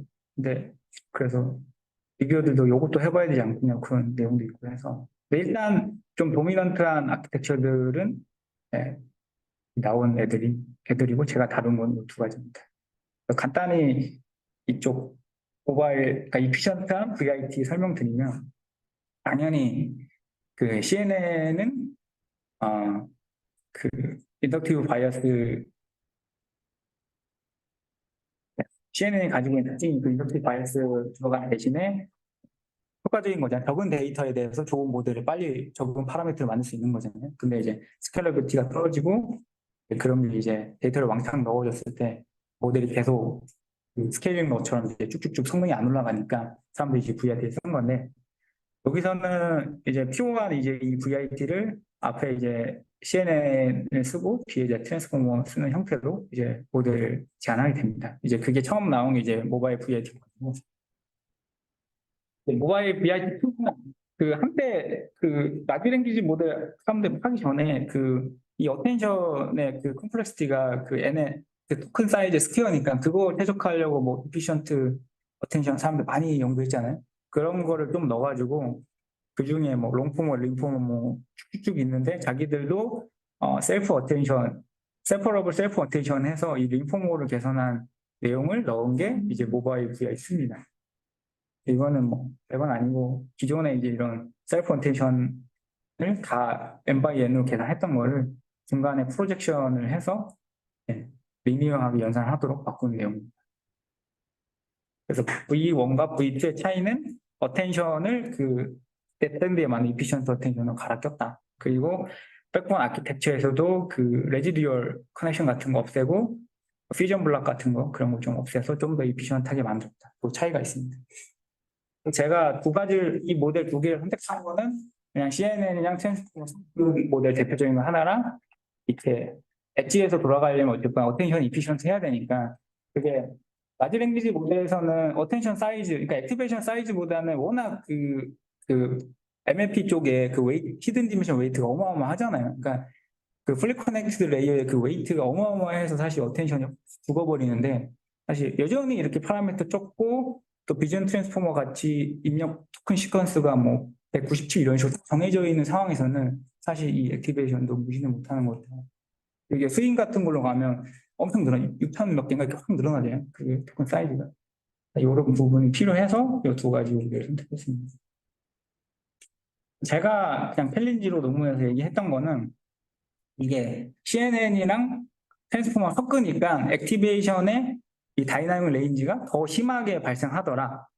그래서 이거를 잘 핸들해야 된다. 첫 번째 챌린지로 잡은 거고. 두 번째는 레이어 와이즈랑 블락 와이즈 이런 거 사람들이 많이 했는데 저는 이제 브릿지 블락 와이즈 뭐 이런 거를 만들었어요. 그게 뭐냐면 이제 CNN에서 트랜스포머로 넘어갈 때, 그러니까 로컬 레프레젠테이션에서 글로벌 레프레젠테이션 넘어가는 이 구간을 제가 이제 브릿지 블락이라고 하고 요거만 따로 떼서 또 리컨스트럭션 에러를 주는 방식으로 최적화하는 게 좋더라. 뭐 그런 내용을 하나 추가했고 세 번째는 노멀라이제이션이 섞여서 들어간다. 이게 모바일 VIT 같은 거 보면 이제 레이어 노멀라이제이션, 배치 노멀라이제이션이랑 그 레이어 노멀라이제이션이랑 그룹 노멀라이제이션 뭐 이런 게 다 섞여 있거든요. 이게 아키텍처를 여러 개 섞다 보니까 이제 그런 사실 이거 솔직히 약간 좀 억지로 넣은 거긴 한데 뭐 노멀라이제이션이 섞여가지고 뭐 엄청 뭐가 부각되게 나온 결과는 없긴 한데 이런 게 이제 특별한 포인트라고 넣고 마지막은 이게 5밀리언 이하의 진짜 웨이트가 없는 이런 모델에 대해서는 액큐러시 드랍이 매우 이제 크다. 정말 이거는 잘 다뤄야 된다. 이걸 또 스페셜한 챌린지로 설정을 했습니다.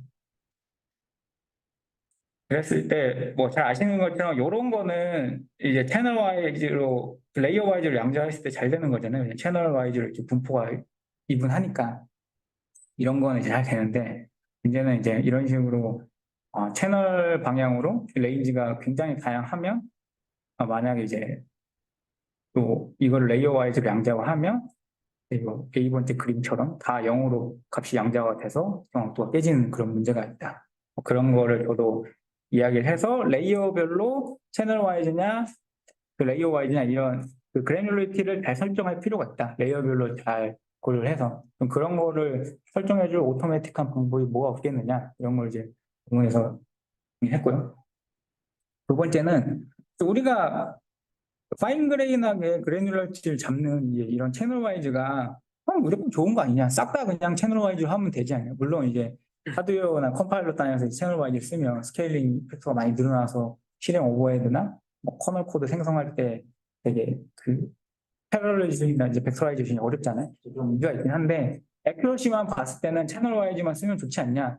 그럴 수 있는데 제가 해보니까 이 채널 와이즈로 다 하면 문제가 우리가 그 액티베이션을 양정하기 위해서 캘리브레이션을 쓰는데 캘리브레이션 데이터가 뭐 32장 많으면 1000장인데 32장 이런 거 가지고 그 캘리브레이션 해가지고 그 캘리브레이션 데이터 가지고 채널 와이즈로 액티베이션 다 양정하면 굉장히 그 오버피팅된 그 스케일링 팩터를 구하게 됩니다. 근데 특히나 그 채널이 뭐 64 이런 식으로 되게 채널 사이즈가 되게 작다고 하면 이 문제가 더 커지거든요. 제가 찾아낸 거는 어떤 경우에 대해서 어시메트릭 양장할 때 이 제로 포인트 값이 8빛을 넘어서 오버피팅되는 현상이 있었고 두 번째는 어떤 채널은 아예 그냥 값이 다 0입니다. 그런 채널도 있더라. 이런 경우는 이제 채널 와이드로 양조했을 때 문제가 있거든요. 요거는 제가 말씀드린 캘리브레이션 때 액티베이션이랑 밸리데이션 때 액티베이션이 너무 다르더라. 채널 와이즈로 양정하면 이제 너무 다른데 그거를 레귤러라이제이션 할 필요도 여지도 없이 그냥 파인 그레인하게 잡아가지고 양정을 한 거기 때문에 문제가 되더라. 그런 걸 좀 이야기했습니다. 또 채널 와이즈 퀀타이제이션은 웨이트에는 적용을 하는데 네, 액티베이션은 보통 적용을 안 하지 않나요? 왜냐하면 네, 그거를 MPU에도 인티저 공식을 때 네, 채널마다 다 스케일이 다 다르다고 한다면 이너 프로덕트 할 때 이게 스케일을 그때 이너 프로덕트 할 때 계산할 때 같이 감안을 해줘야 되잖아요.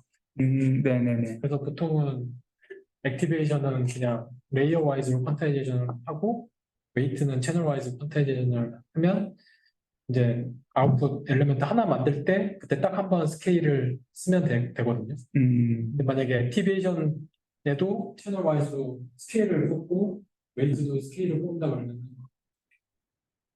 연산이 되게 복잡해 컴플렉시티가 높아질 것 같아요. 맞습니다. 예. 예. 그러니까 이너 프로덕트 할 때 이쪽에 채널마다 다 스케일이 다 다를 거고 예, 인풋에도 채널마다 스케일이 다 다르다 그러면은 예, 컴플렉시티가 많이 비싸질 것 같았어요.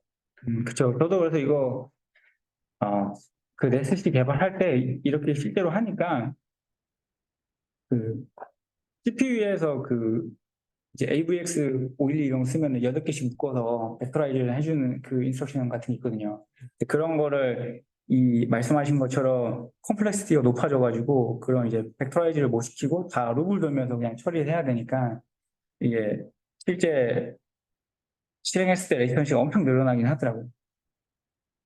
그래서 그 기본적으로 텐서 RT나 뭐 텐서플로 라이트 같은 데는 그 말씀하신 것처럼 웨이트만 채널 와이즈로 양자하긴 하더라고요. 근데 이게 뭐 이런 알고리즘 레벨에서 시뮬레이션 하는 사람들은 뭐 논문에서는 말은 안 해요. 이게 액티베이션까지 우리가 채널 와이즈 했다 말은 안 하는데 코드를 보면은 이제 액티베이션까지 채널 와이즈 하고 뭐 이런 장난 같은 거 좀 하긴 하더라고요. 사실 저기 뭐 시메트릭이냐 어시메트릭냐도 경우에 또 차이 크고 액티베이션도 당연히 하면 어떤 부분이 좀 올라가기도 하잖아요. 네. 근데 알고리즘 수준에서는 해볼 수 있지만 네, 말씀해 주신 것처럼 이게 그 코드 생성할 때 되게 생각보다 제약상을 많이 발생시키게 돼요. 스무스 퀀트나 뭐 이런 데서도 액티베이션 채널 와이즈는 네. 힘들다. 하드웨어 에피션시 때문에 있었던 것 같아요. 그쵸. 거기서 그때 뭐 발표 주차 같은 것 같아요. 거기서 그러면 있던 것 같아요. 네, 그게 이제 트랜스폼에서는 토큰별로 액티베이션은 퀀타이제이션 할 수는 있잖아요. 네, 토큰별로. 네, 조금이래요. 네, 채널은 안 되지만 여전히 토큰별로 퀀타이제이션 할 수 있고 네. 근데 스무스 퀀트에서는 약간 그런 점을 좀 약간 공략을 한 거고 트랜스포머에서 네, 자연스럽게 할 수 있는 그런 그래놀리티를 토큰 레벨을 찾아낸 거로. 네. 트랜스포머의 액티베이션의 채널별로 되게 이 베리에이션이 되게 크게 나오는데 그거를 그렇다고 채널별로 퀀타이제이션 하기에는 아까 말한 그런 코스트한 컴퓨테이션 때문에 그렇게는 안 하고 그 앞에 있는 레이어 놈에 정가를 시켜가지고 그 액티베이션의 채널들에 대한 이 베리에이션을 좀 줄이고 그래서 웨이트는 베리에이션을 좀 늘리고 뭐 이런 식으로 해서 해결을 해서 저희도 한번 이제 실험을 해보니까 대부분의 이제 뭐 OPT 모델에서는 잘 동작을 하는데 예, OPT가 아닌 다른 구조의 모델들 있잖아요. 라마라든지 예, 이런 모델에서는 또 떨어지더라고요. accuracy가. 그러니까 이게 어텐션 쪽이라든가 뭐 그러니까 트랜스포머의 구조가 약간 다르게 나오는 그런 모델에서는 또 동작이 잘 안 되는. 라마가 그 GLU 기반 액티베이션 펑션을 쓰잖아요. 그런가요? 네, 예. 그래서 이 SIGL인가 그거 쓰는데 거기에서는 프로젝션이 두 개거든요. 그 MLP 레이어에서 프로젝션이 두 개인데 프로젝션 두 개 때문에 생기는 그 스무스 퀀트가 처리를 잘 못해주는 부분이 생겨서 성능이 좀 떨어지더라고요. 저도 막 그런 양대한 논문들을 이제 아웃라이어가 자기들이 실험해 보니까 이렇게 생기더라 해서 그거의 가정하에 딱 그런 방법론을 만든 건데 그게 더 다른 좀 작은 빌리언 모델이나 다른 말씀하신 다른 아키텍처의 모델에서도 이 아웃라이어가 생기는 패턴이 이렇게 똑같나? 그런 게 저도 보면서 의아해하긴 하더라고요. 요즘 라지 랭귀지 모델 쪽 트렌드는 좀 그런 것 같아요. 어떻게든 아웃라이어에 맞춰서 그 그래놀러리티에 맞춰서 스케일을 따로 해준다. LLM 인트 8 이런 그렇죠, 그렇죠. 플로팅으로 계산해만 그만 따로. 그렇죠, 맞아요. 걔만 따로 플로팅을 하고 맞아요. 그런 거 그러면서도 이제 나름 이제 GPU 상에서 레이턴시 보면 뭐 1점 몇 배까지 조금씩 올라가긴 하잖아요. 그러니까 자기가 후다 커널 최적화 실력이 있으면 그렇게 아웃라이어 따로 플로팅 한다 하더라도 뭐 하여튼 1점 몇 배라도 좋아지면 되는 거니까 그 논문은 좀 그래도 된 것 같아요. 까놓고가 그 논문에서도 얘기를 하는 게 레이턴시 자체는 늘어나긴 하거든요. 늘어나네요. 늘어나는데 메모리를 적게 먹으니까 그만하다 이런 식으로 하더라고요. 그러면 메모리 적게 먹으니까 그 메모리 그 무브먼트 때문에 엔드 투 엔드 레이턴시 좀 줄어드는. 엔드 투 엔드 레이턴시는 일어나요? 늘어나긴 하는데 GPU에 올라가 있는 잡혀 있는 메모리 자체가 줄어드니까 한 GPU에서 좀 더 큰 모델을 돌릴 수 있다. 뭐 A100 8개 쓰고 하나로 서빙 된다. 이런 걸로. 절반 정도 줄일 수 있다. 아무튼 좋은 저도 항상 이게 퀀타이제이션이 정말 의미가 있으려면 사실 말씀 주신 그런 것까지 항상 고려해야 되는 것 같아요. 이 알고리즘이 이게 진짜 그 알고리즘에서 벗어나서 진짜 적용이 될 수 있는 알고리즘 생각을 하고 있는데. 예. 제로 포인트 오버플로인데 이거는 이게 하이브리드 비전 트랜스포머에서 신기한 게 이게 모든 채널이 0이 아닌 이런 그 채널들이 막 발생하거든요. 그러니까 이런 데들은 이 제로 포인트 값이 그 8비트를 넘어가가지고 이 얘 때문에 오버플로나 클리핑이 심하게 이렇게 발생되는 현상이 있는데 뭐 이런 것도 기존의 네트워크에는 별로 없어가지고 없었던 걸로 알고 있어서 이런 것도 논문에서 좀 리포팅하고 있습니다. 뭐 이거 해결할 수 있는 방법이 사실 뭐 제로 포인트만 뭐 8비트이 아니라 뭐 16비트도 줘도 되고 마치 그 어큐뮬레이션 할 때 32비트에다가 하듯이 뭐 그렇게 심플하게 해결해도 되고 뭐 채널 와이즈가 아니라 이거를 이 48개 채널 그냥 다 레이어 와이즈로 하면 이것도 자연스럽게 해결되거든요. 또는 뭐 스킴을 그냥 어시메트릭 아니라 시메트릭 써도 되잖아요. 사실 어시메트릭이 제로 포인트 때문에 그 코드 생성할 때 아시겠지만 그 디펜던시 스톰이 하나도 생겨가지고 이제 실행 속도가 더 느려지긴 하니까 이걸 회피할 수 있는 방법은 사실 많이 있습니다. 시메트리를 쓰면 정확도가 조금 더 떨어지지 않아요? 만약에 뭐 이렇게 유니폼이 아니라 뭐 한쪽으로 되게 스큐드 된 거라고 하면 어시메트릭을 쓰면 이게 그 좋은데 시메트릭을 쓰면 이제 그쵸? 정확도가 떨어지긴 하는데 그래서 이게 뭐 웨이트 같은 경우는 시메트릭을 쓰면 시메트릭 쓰고 정말 뭐 어떤 액티베이션 젤로나 이런 거에 의해서 완전 비대칭 경우 나온다고 하면 그때는 또 어시메트릭을 쓰고 뭐 이런 게 네, 좋은 방법이긴 한데 네. 그렇게 되고 요거는 그냥 제가 체험하다 보니까 진짜 이게 캘리브레이션 32개로 하면 말도 안 되게 어떤 채널은 이렇게 다 0이 있다고 이렇게 찍히는 그런 채널들이 있거든요. 근데 이게 캘리브레이션 데이터를 많이 늘려주면 사실 이런 굉장히 레어한 케이스가 사라지긴 합니다. 그래서 이게 PTQ라는 게 너무 캘리브레이션 데이터에 좀 베리에이션이 있어가지고 특히 아크텍처가 이렇게 5밀리언 이하로 되게 샬로우하고 되게 라이트웨이트한 애들은 더 좀 그런 걸 많이 타더라고요. 요거는 제가 웨이트 같은 경우는 당연히 뭐 이미 120만 정을 확보된 거니까 어떻게 양자하든지 그 시그널 노이즈 측정해 보면 문제 없는데 액티베이션 같은 경우는 캘리브레이션 32장 가지고 이게 캘리브레이션 단계에서 이렇게 옵티멀로 찾아냈는데 이게 밸리데이션 할 때 보면은 분포가 이렇게까지 더 많이 나오거든요. 이랬을 때 정확도가 완전히 그 내려가서 이런 레이어 하나만 있어도 5밀리언 이하에서는 그냥 최종 액큐러시가 0.01 뭐 이런 수준이 확 떨어지거든요. 그런 문제가 있었습니다. 이거는 아까 말씀드린 그 그룹 노음에 대한 이슈를 말씀드리고 요 이슈가 보시면 이제 그 내용이고 요거는 제가 그 아까 제로 포인트 오버플로우 같은 문제를 이 모바일 앱 VIT에서 제일 작은 게 이 XX고 제일 큰 게 이 S거든요. 그래서 이 채널 사이즈가 64에서 이제 144로 늘어나고 뭐 다른 그 디멘션 좀 늘어나는데 이렇게 모델 사이즈가 커지면 아까 제로 포인트 오버플로우 막 이런 게 생겨도 사실 정확도가 많이 떨어지진 않습니다. 그래서 이게 마치 프로닝이 뚱뚱한 모델에서 잘 되는 것처럼 아까 말씀드린 그 여러 문제가 사실은 모델 사이즈가 크면 대부분 다 그냥 자연스럽게 해결되는 리선던트한 파라미터도 너무 많고 레지듀얼 커넥션도 뭐 중간중간 많고 하니까 충분히 이게 백업될 수 있는 여지가 많거든요. 그런 부분이. 그래서 제가 제안했던 거는 똑같이 그 리컨스트럭션 에러 줄이는 이 텀을 가지고 저는 이제 로컬에서 글로벌로 바뀌는 이 구간을 이제 브릿지 블락이라고 해서 여기서만 이제 요 브릿지 블락 리컨스트럭션을 해주고 디펜던시 고려해서 나머지에 대해서는 다 그냥 레이어 와이즈로 했습니다.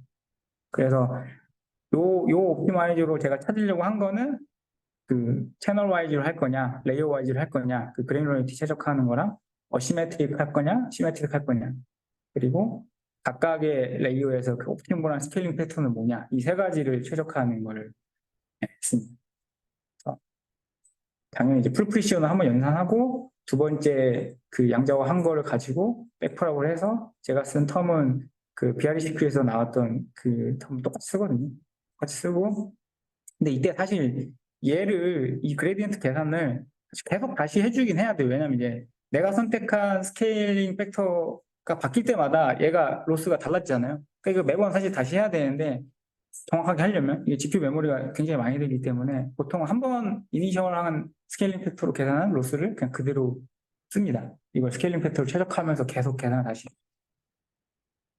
최적화하는 포인트는 세 가지입니다. 스케일링 팩터랑 그래놀리티랑 그 스킨 세 가지를 최적화하면 됩니다. 그래듈리티랑 시메트릭은 디스크리트한 값인데 얘는 어떻게 선택이 되는? 이거 저는 이제 그 아다라운드처럼 뭐 컨티뉴어스 릴렉세이션으로 막 해가지고 SGD 돌린 건 아니고 그냥 요 스케일링 팩터도 100개 중에서 그냥 하나 고르기 한 거고 요것도 그냥 2개 중에서 요걸로 했을 때랑 요걸로 했을 때랑 요걸로 했을 때랑 컨비네이션에 대한 루트를 구해서 이거 다 그냥 어쨌거나 이게 그 서치 스페이스가 크지는 않으니까 그 안에서 그냥 다 계산해가지고 하게 됩니다.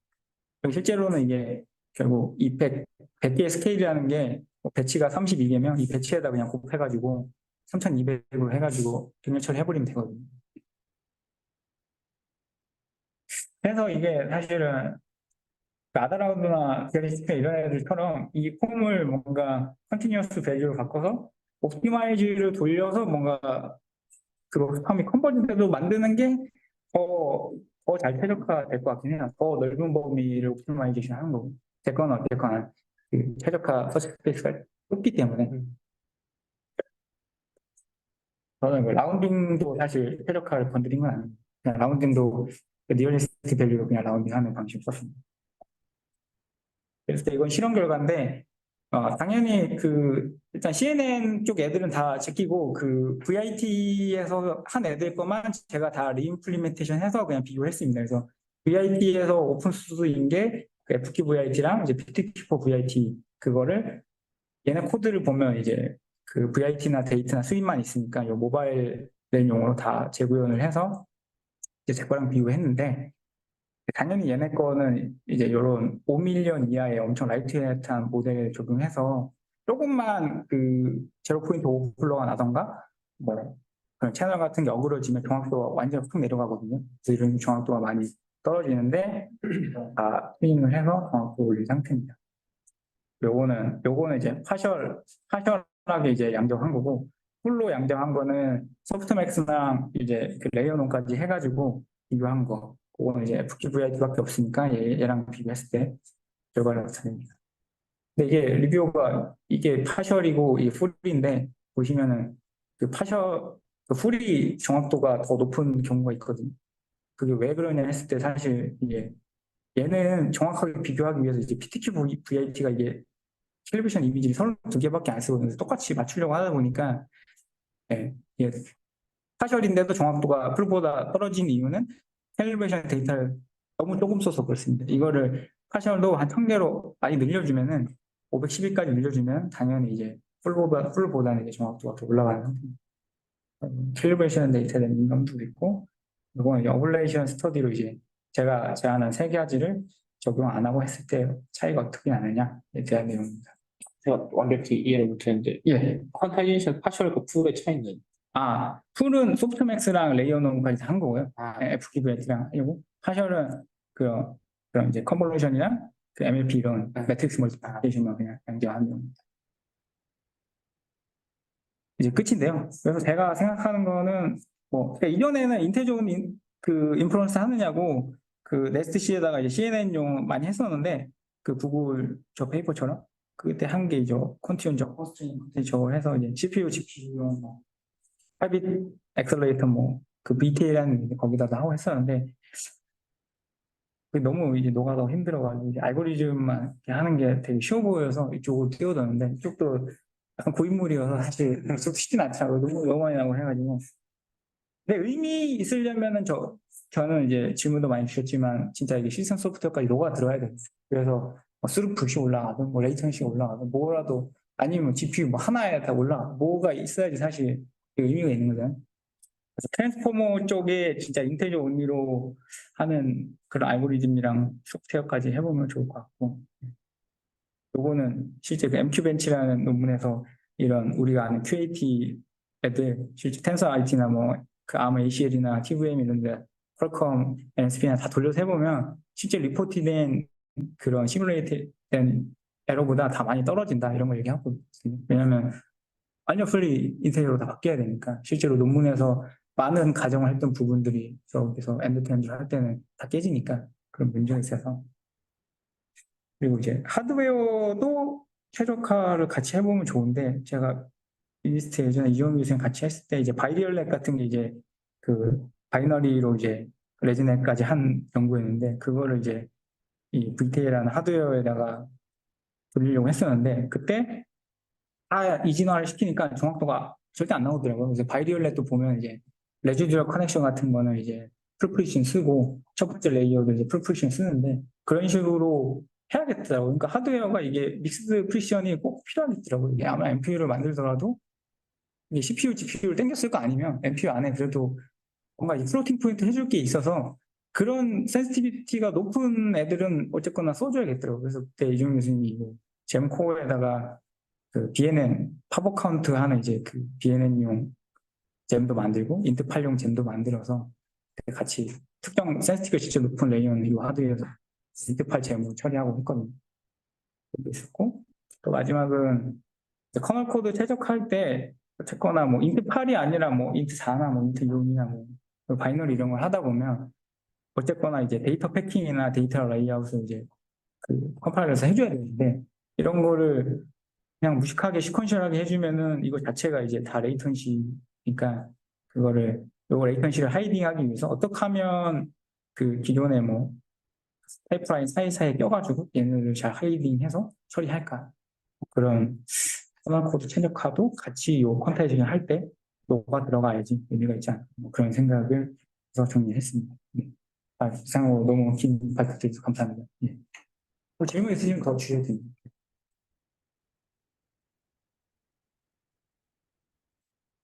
혹시 온라인에 계신 분 질문하실 분 계신가요?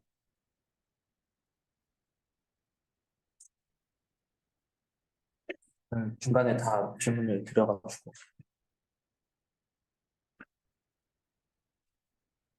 질문 드려도 되나요? 예, 예, 예. 그 캘리브레이션 데이터를 적겠으면은 뭐 다 0이 나오는 경우도 생기고 아, 예. 그래서 좀 많이 쓰면 그런 게 상대가 되기는 하는데 또 많이 쓰면 또 시간이 오래 걸리고 그쵸. 그렇잖아요. 예. 그리고 캘리브레이션 데이터를 어떤 데이터를 어느 도메인에서 갖고 오느냐에 따라서도 완전히 달라질 거고 이게 상당히 중요한 문제 같은데 혹시 이 부분으로 막 파고 있는 연구라든지 또는 그런 부분에 있어서 저기 고려를 해보신 게 있으신지 궁금해요. 저도 그거 약간만 해도 논문 될 것 같아서 좀 하고 싶은 욕망이 막 생겼긴 했었는데 내가 예전에 했을 때는 그냥 랜덤하게 골라서 뭐 한 장 해보고 100장 해보고 1000장 해보고 뭐 이렇게 해봤었는데 진짜 운이 좋아서 한 장 고른 게 정말 이게 레프레젠티브한 어떤 이미지여가지고 얘로 했을 때가 제일 좋았을 때도 있고 했었거든요. 웃기더라고요. 그래가지고 네, 그때 골드피쉬 하나 금붕어 사진을 봤더니 그걸로 한 게 다 좋아가지고 좀 충격적이긴 했었는데 사실 그쪽으로 하는 게 그 스몰 캘리브레이션 데이터 가지고 어떻게 하면은 그 잘할까 또는 여기 제로 퀀트에서 보면은 배치놈에 있는 그 스태티스틱 정보 가지고 이미지를 신소사이즈 하거든요. 어떻게 보면 배치놈이 가지고 있는 그 네 개의 파라미터가 그 트레이닝 이미지 120만 장을 세 개 그 함축하고 있는 거잖아요. 제로 신서사이즈한 이미지가 제일 레프레젠티브 할 수도 있고 강력할 수도 있거든요. 그런 쪽 이미지 신서사이즈한 쪽 가시면 그런 걸로 좀 많이 하는 거예요. 잘은 모르지만 그 제로 퀀트 같은 게 아무 이미지나 놓고 뭐 이렇게 하니까 잘 되더라고 그런 데는 좀 있지 않아요. 이런 실제 의미 있는 이미지가 아니라 랜덤 이미지로 하니까. 제가 알고 있는 제로 콘텐츠는 딥스피드에 있는 제로 콘텐츠인데 네. 그거랑 같은. 네, 마이크로소프트 거. 거기 있는. 네. 저는 제로 퀀트 같은 게 보면 진짜 캘리브레이션 데이터 의미 있는 고객이 준 게 아니라 그냥 랜덤 이미지 넣고 막 했는데도 잘 된다. 그런 내용이 있거든요. 네. LLM 위주로 봐가지고. 저도 어디서 들은 거여서 정확하게 그쪽에서 그런 내용이 있더라고요. 누가 그런 얘기를 했어요. 아마 어떻게 하면 캘리브레이션 데이터를 좀 그렇게 대표성 있는 걸 할까는 쪽 데이터 풀이나 그 데이터 신서테틱 데이터 이쪽 도메인 보시면은 좀 되실 것 같습니다. 감사합니다. 하나 질문 더 있네요. 저희는 좀 LLM을 좀 많이 보다 보니까 이게 저기 퀀타이제이션이든 아니면 프루닝이든 전체 네트워크 레벨로 컴프레션을 하려고 하면 도무지 이 답이 안 나와서 사실 최근에 나온 뭐 GPT-4 걔도 보면은 레이어 와이즈로 하잖아요. 레이어 와이즈로 할 수밖에 없는 상황 느낌이 나거든요. LLM 쪽에서는. 네, 그 레이어 와이즈로 하는 것보다 아무래도 네트워크 전체를 고려를 하는 게 성능이 전반적으로 더 잘 유지가 되는 편이라고 봐야 될까요? 이쪽. 네, 뭐 최근 논문 흐름은 그런 것 같아요. 저기 네트워크 와이즈 믿을 수가 없다는 뭐 중국 애들이 하는 저거랑 PD 컨트 같은 것도 결국 최종 로스를 직접 줄이는 거니까 인터레이어 디펜던시를 다 고려해서 한 거니까 근데 여기서도 주안점은 이게 QAP처럼 트레이닝 하면서 그 로스를 줄이는 게 아니라 엄청나게 많은 데이터 가지고 F4를 왕창 돌면서 하는 게 아니라 몇 개 안 되는 그 텔레비전 데이터로 그 네트워크 인터레이어 디펜던시 고려하면서 한 거니까 잘못하면 OOP 팀이 많이 나니까 그런 사이드 이펙트는 있는 것 같아요. 뭐 레귤러이제이션 텀을 세부적으로 잘 권해 주거나 그런 걸 해결해 주지 않으면 그냥 GPTQ에서 하듯이 레이어별로 리컨스트럭션 에러를 제일 줄이는 그 다른 웨이트를 보관하는 방식으로 그냥 하는 게 뭐 컴퓨팅 코스트도 적고 빡세게 그렇게 다 디펜던시 고려한 게 풀 트레이닝 할 거 아니면 진짜 꼭 좋나? 그런 것도 저는 생각이 들긴 합니다. 또 개인적으로는 라지 랭귀지 모델 PTQ로 해야 된다가 많이 그 대세인데 모르겠어요. 이게 다시 QAT를 안 하고는 진짜 이게 서비스 문제 없는 서비스가 될까? 그런 모델 팀에서 만든 모델을 정말 온전히 서비스를 해줄 수 있을까? PTQ로? 그 경량화 팀에서 그걸 다 책임질 수 있나? 약간 그런 생각도 약간 들긴 들었어요. 또 한편으로는 회사에서 모델 만드는데 뭐 몇 달 썼는데 또 경량화하면서 몇 달 쓴다 그러면 그걸 허락해줄 그런 어려운 것 같습니다. 네, 감사합니다. 이게 사실 실험은 티저 스타일리션 친구. 예, 저는 그냥 인트8로만 했었습니다. 제가 실험했던 거 다. 우리 FPT가 미니멈인 것 같으세요? 이거요? 이거 논문에서는 뭐 4비트도 하고 막 그러긴 하는데 비교를 위해서 하는 것 같고 쓸만 하려면 한 6비트까지는 해야 될 것 같아요. 근데 이게 액티베이션이랑 웨이트까지 다 한다고 하면 6비트고 그냥 웨이트 온리만 하면 뭐 액티베이션을 8비트로 남겨둔다고 하면 웨이트 온리로는 PTQ로도 2비트, 3비트까지는 할수 있어요. 둘 다 한다고 하면은 쉽진 않을 것 같아요. 그렇게 로우 비트로 하기. 일단 액티베이션은 8비 네, 조정하고 네, 생각했을 때 웨이트가 네. 6까지는 가는 2창까지 이상까지도 PTQ에도 하는. 하면 너무 많이 줘. 그건 안 해봤어요. 그건 해가지고. 근데 이게 어쨌거나 떨어지는 원인은 대부분이 액티베이션이긴 해서 웨이트 자체는 좀 스테이블하게 이미 120만 정으로 다 학습이 돼서 이 웨이트 분포 자체도 유니폼으로 종 모양이기도 하고 잠정하기 굉장히 어려운 형태의 웨이트는 사실 많이 없거든요. 이미 노멀라이제이션 들어가가지고 다 좀 안정화가 많이 돼서 이 함수도 사실 하드웨어가 없는데 그렇게 이 함수 하드웨어가 없는데 그냥 LLM 쪽이면 뭐 올려라도 본다 해서 뭐 줄이고 디컨타이즈해서 실행하더라도 뭐 의미는 있을 것 같은데 이런 진짜 엣지 AI용 하이브리드 VIT에서 웨이트만 한다 이거는 좀 의미가 많이 퇴색되어 있는 것 같긴 해요.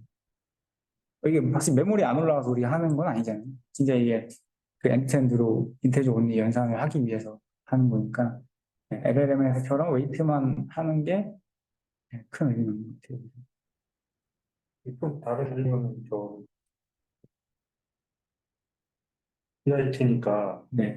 비교 대상이 결국엔 CNN이 있거든요. 결국에 테스트 비교치로 보게 돼. 그쵸. 모바일 VIT나 이런 애들이 비교할 땐 결국 모바일 넷까지 비교하더라고요. 모바일에서. 모바일 VIT 결국은 싸워야 될 애들이 CNN에서 디펙터인 애들이 모바일 넷 버전 3 뭐 이피션트인데 이런 거니까 걔네들이랑 넘버로 파라미터랑 뭐 레이턴시랑 액큐시 이걸로 싸우긴 하더라고요. 그러면 결국 같은 결과를 얻기 위해서 리소스를 누가 더 효율적으로 쓸 수 있을 거냐? 네. 라는 게 아마도 VIT 쪽으로 컨트롤레이션 하기 위한 동의 중에 하나일 것 같은데, 뭐, 2빛은 아니더라도 네. 4빛, 6빛 이렇게 줄였을 때 네. 그런 관점에서는 이게 프라미싱 할까를 생각을 해봐야 될 것 같은데 어떻게 생각하세요? 그러니까 모바일 앱 V3를 서비스로 한 거랑 모바일 앱 모바일 VIT를 서비스로 했을 때 두 가지를 비교했을 때 그래도 모바일 VIT가 뭔가 더 좋아야 되지 않냐 이런 걸 중요하신 거예요. 그것도 옵션이고요. 옵션인 또 거예요. 한 가지는 그냥 모바일에서 설비스로 하는데 네. VLT가 어쨌든 컴퓨테이션을 좀 더 많은 느낌, 컴플렉시티도 그런 네. 밸런스 많이 들고 그러니까 이제 같은 태스크를 한다고 생각을 했을 때 네. 가정에서 이제 질문이 음, 네, 사실 좀 그런 한계가 있긴 이게 모바일 VIT 버전 1 논문 보시면 보신 분도 많겠지만 이게 파라미터는 그 모바일 앱보다 훨씬 좀 적거든요. 근데 실제 레이턴시 코어 ML에서 해보면 한 10배 정도 느리게 나오는 게 이게 기존의 코어 ML이나 이런 애들이 이미 CNN에 엄청 옵티마이제이션이 많이 돼 있잖아요. 그러니까 이게 내가 아키텍처를 만들고 뭐 파라미터를 적게 하더라도 이런 클래식한 레거시 모델은 이미 잘 핸드 옵티마이즈된 커널 코드가 있어서 실제 리얼 레이턴시가 많이 적긴 하거든요. 그런 갭이 있긴 해. 이런 이머징 아키텍처는 같이 하모니 이룰 커널 코드가 좀 많이 부족하긴 해요. 그래서 요 다음에 나온 뭐 이피션트 호모나 이런 애들은 레이어 놈을 극단적으로 배팅 놈으로 다 바꿔가지고 폴링 되게 하기도 하고 뭐 저런 어텐션 같은 것도 맥스 풀링 약간 믹스업하는 뭐 그런 걸로 어텐션 바꾸기도 하고 거의 약간 CNN에 있는 걸 다 도용을 하더라고. 이럴 바에 왜 이걸 만드나 싶긴 한데 그렇게 하니까 핸드 옵티마이징 커널 코드랑 잘 붙어가지고 이제 리얼 레이턴시가 줄어들긴 하더라고요. 그런 갭은 있어요. 이게 모델만 사실 만들어 봐야 시스템 소프트웨어가 그게 완성 이미지화 하면 못 따라오는 거잖아요. 그런 거 성능 측정하실 때는 코어 ML 예. 이게 애플 논문이어가지고 다 코어 ML을 했는데 스냅은 안드로이드도 하고 코어 ML도 하고 했던 것 같아요. 예. 그러니까 이쪽은 그 모바일 쪽 선도 기업에서 많이 이런 이피션트 모델을 만들죠. 스냅에서도 많이 하고, 틱톡에서도 하고, 요 애플에서도 최근에도 11표였죠. 애플에서도 모바일 원에서도 만들고. 퀄컴은 아직까지는 그냥 양정화 그쪽 많이 하는데 고객사들이 데이터 안 주고도 양정화 해달라고 자꾸 하니까 걔네 뭐 헥사곤도 있고 그쪽에 DSP 있으니까 데이터 없어도 고객사들이 해달라고 하니까 잘 돌아가는 그런 양자 그런 걸 펼쳐서 필주의 의미는 그런 것도 있는 게 실제 고객사가 자꾸 데이터 몇 장 안 주니까 그걸 해야 되니까 MPU랑 SDK도 같이 팔아야 되는 거니까 걔네 AI 메시나 AI 스택 같은 데 그 내용이 많이 들어가요.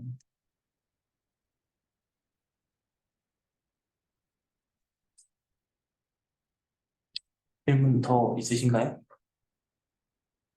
없으면 오늘 여기까지 하도록 하겠습니다. 감사합니다.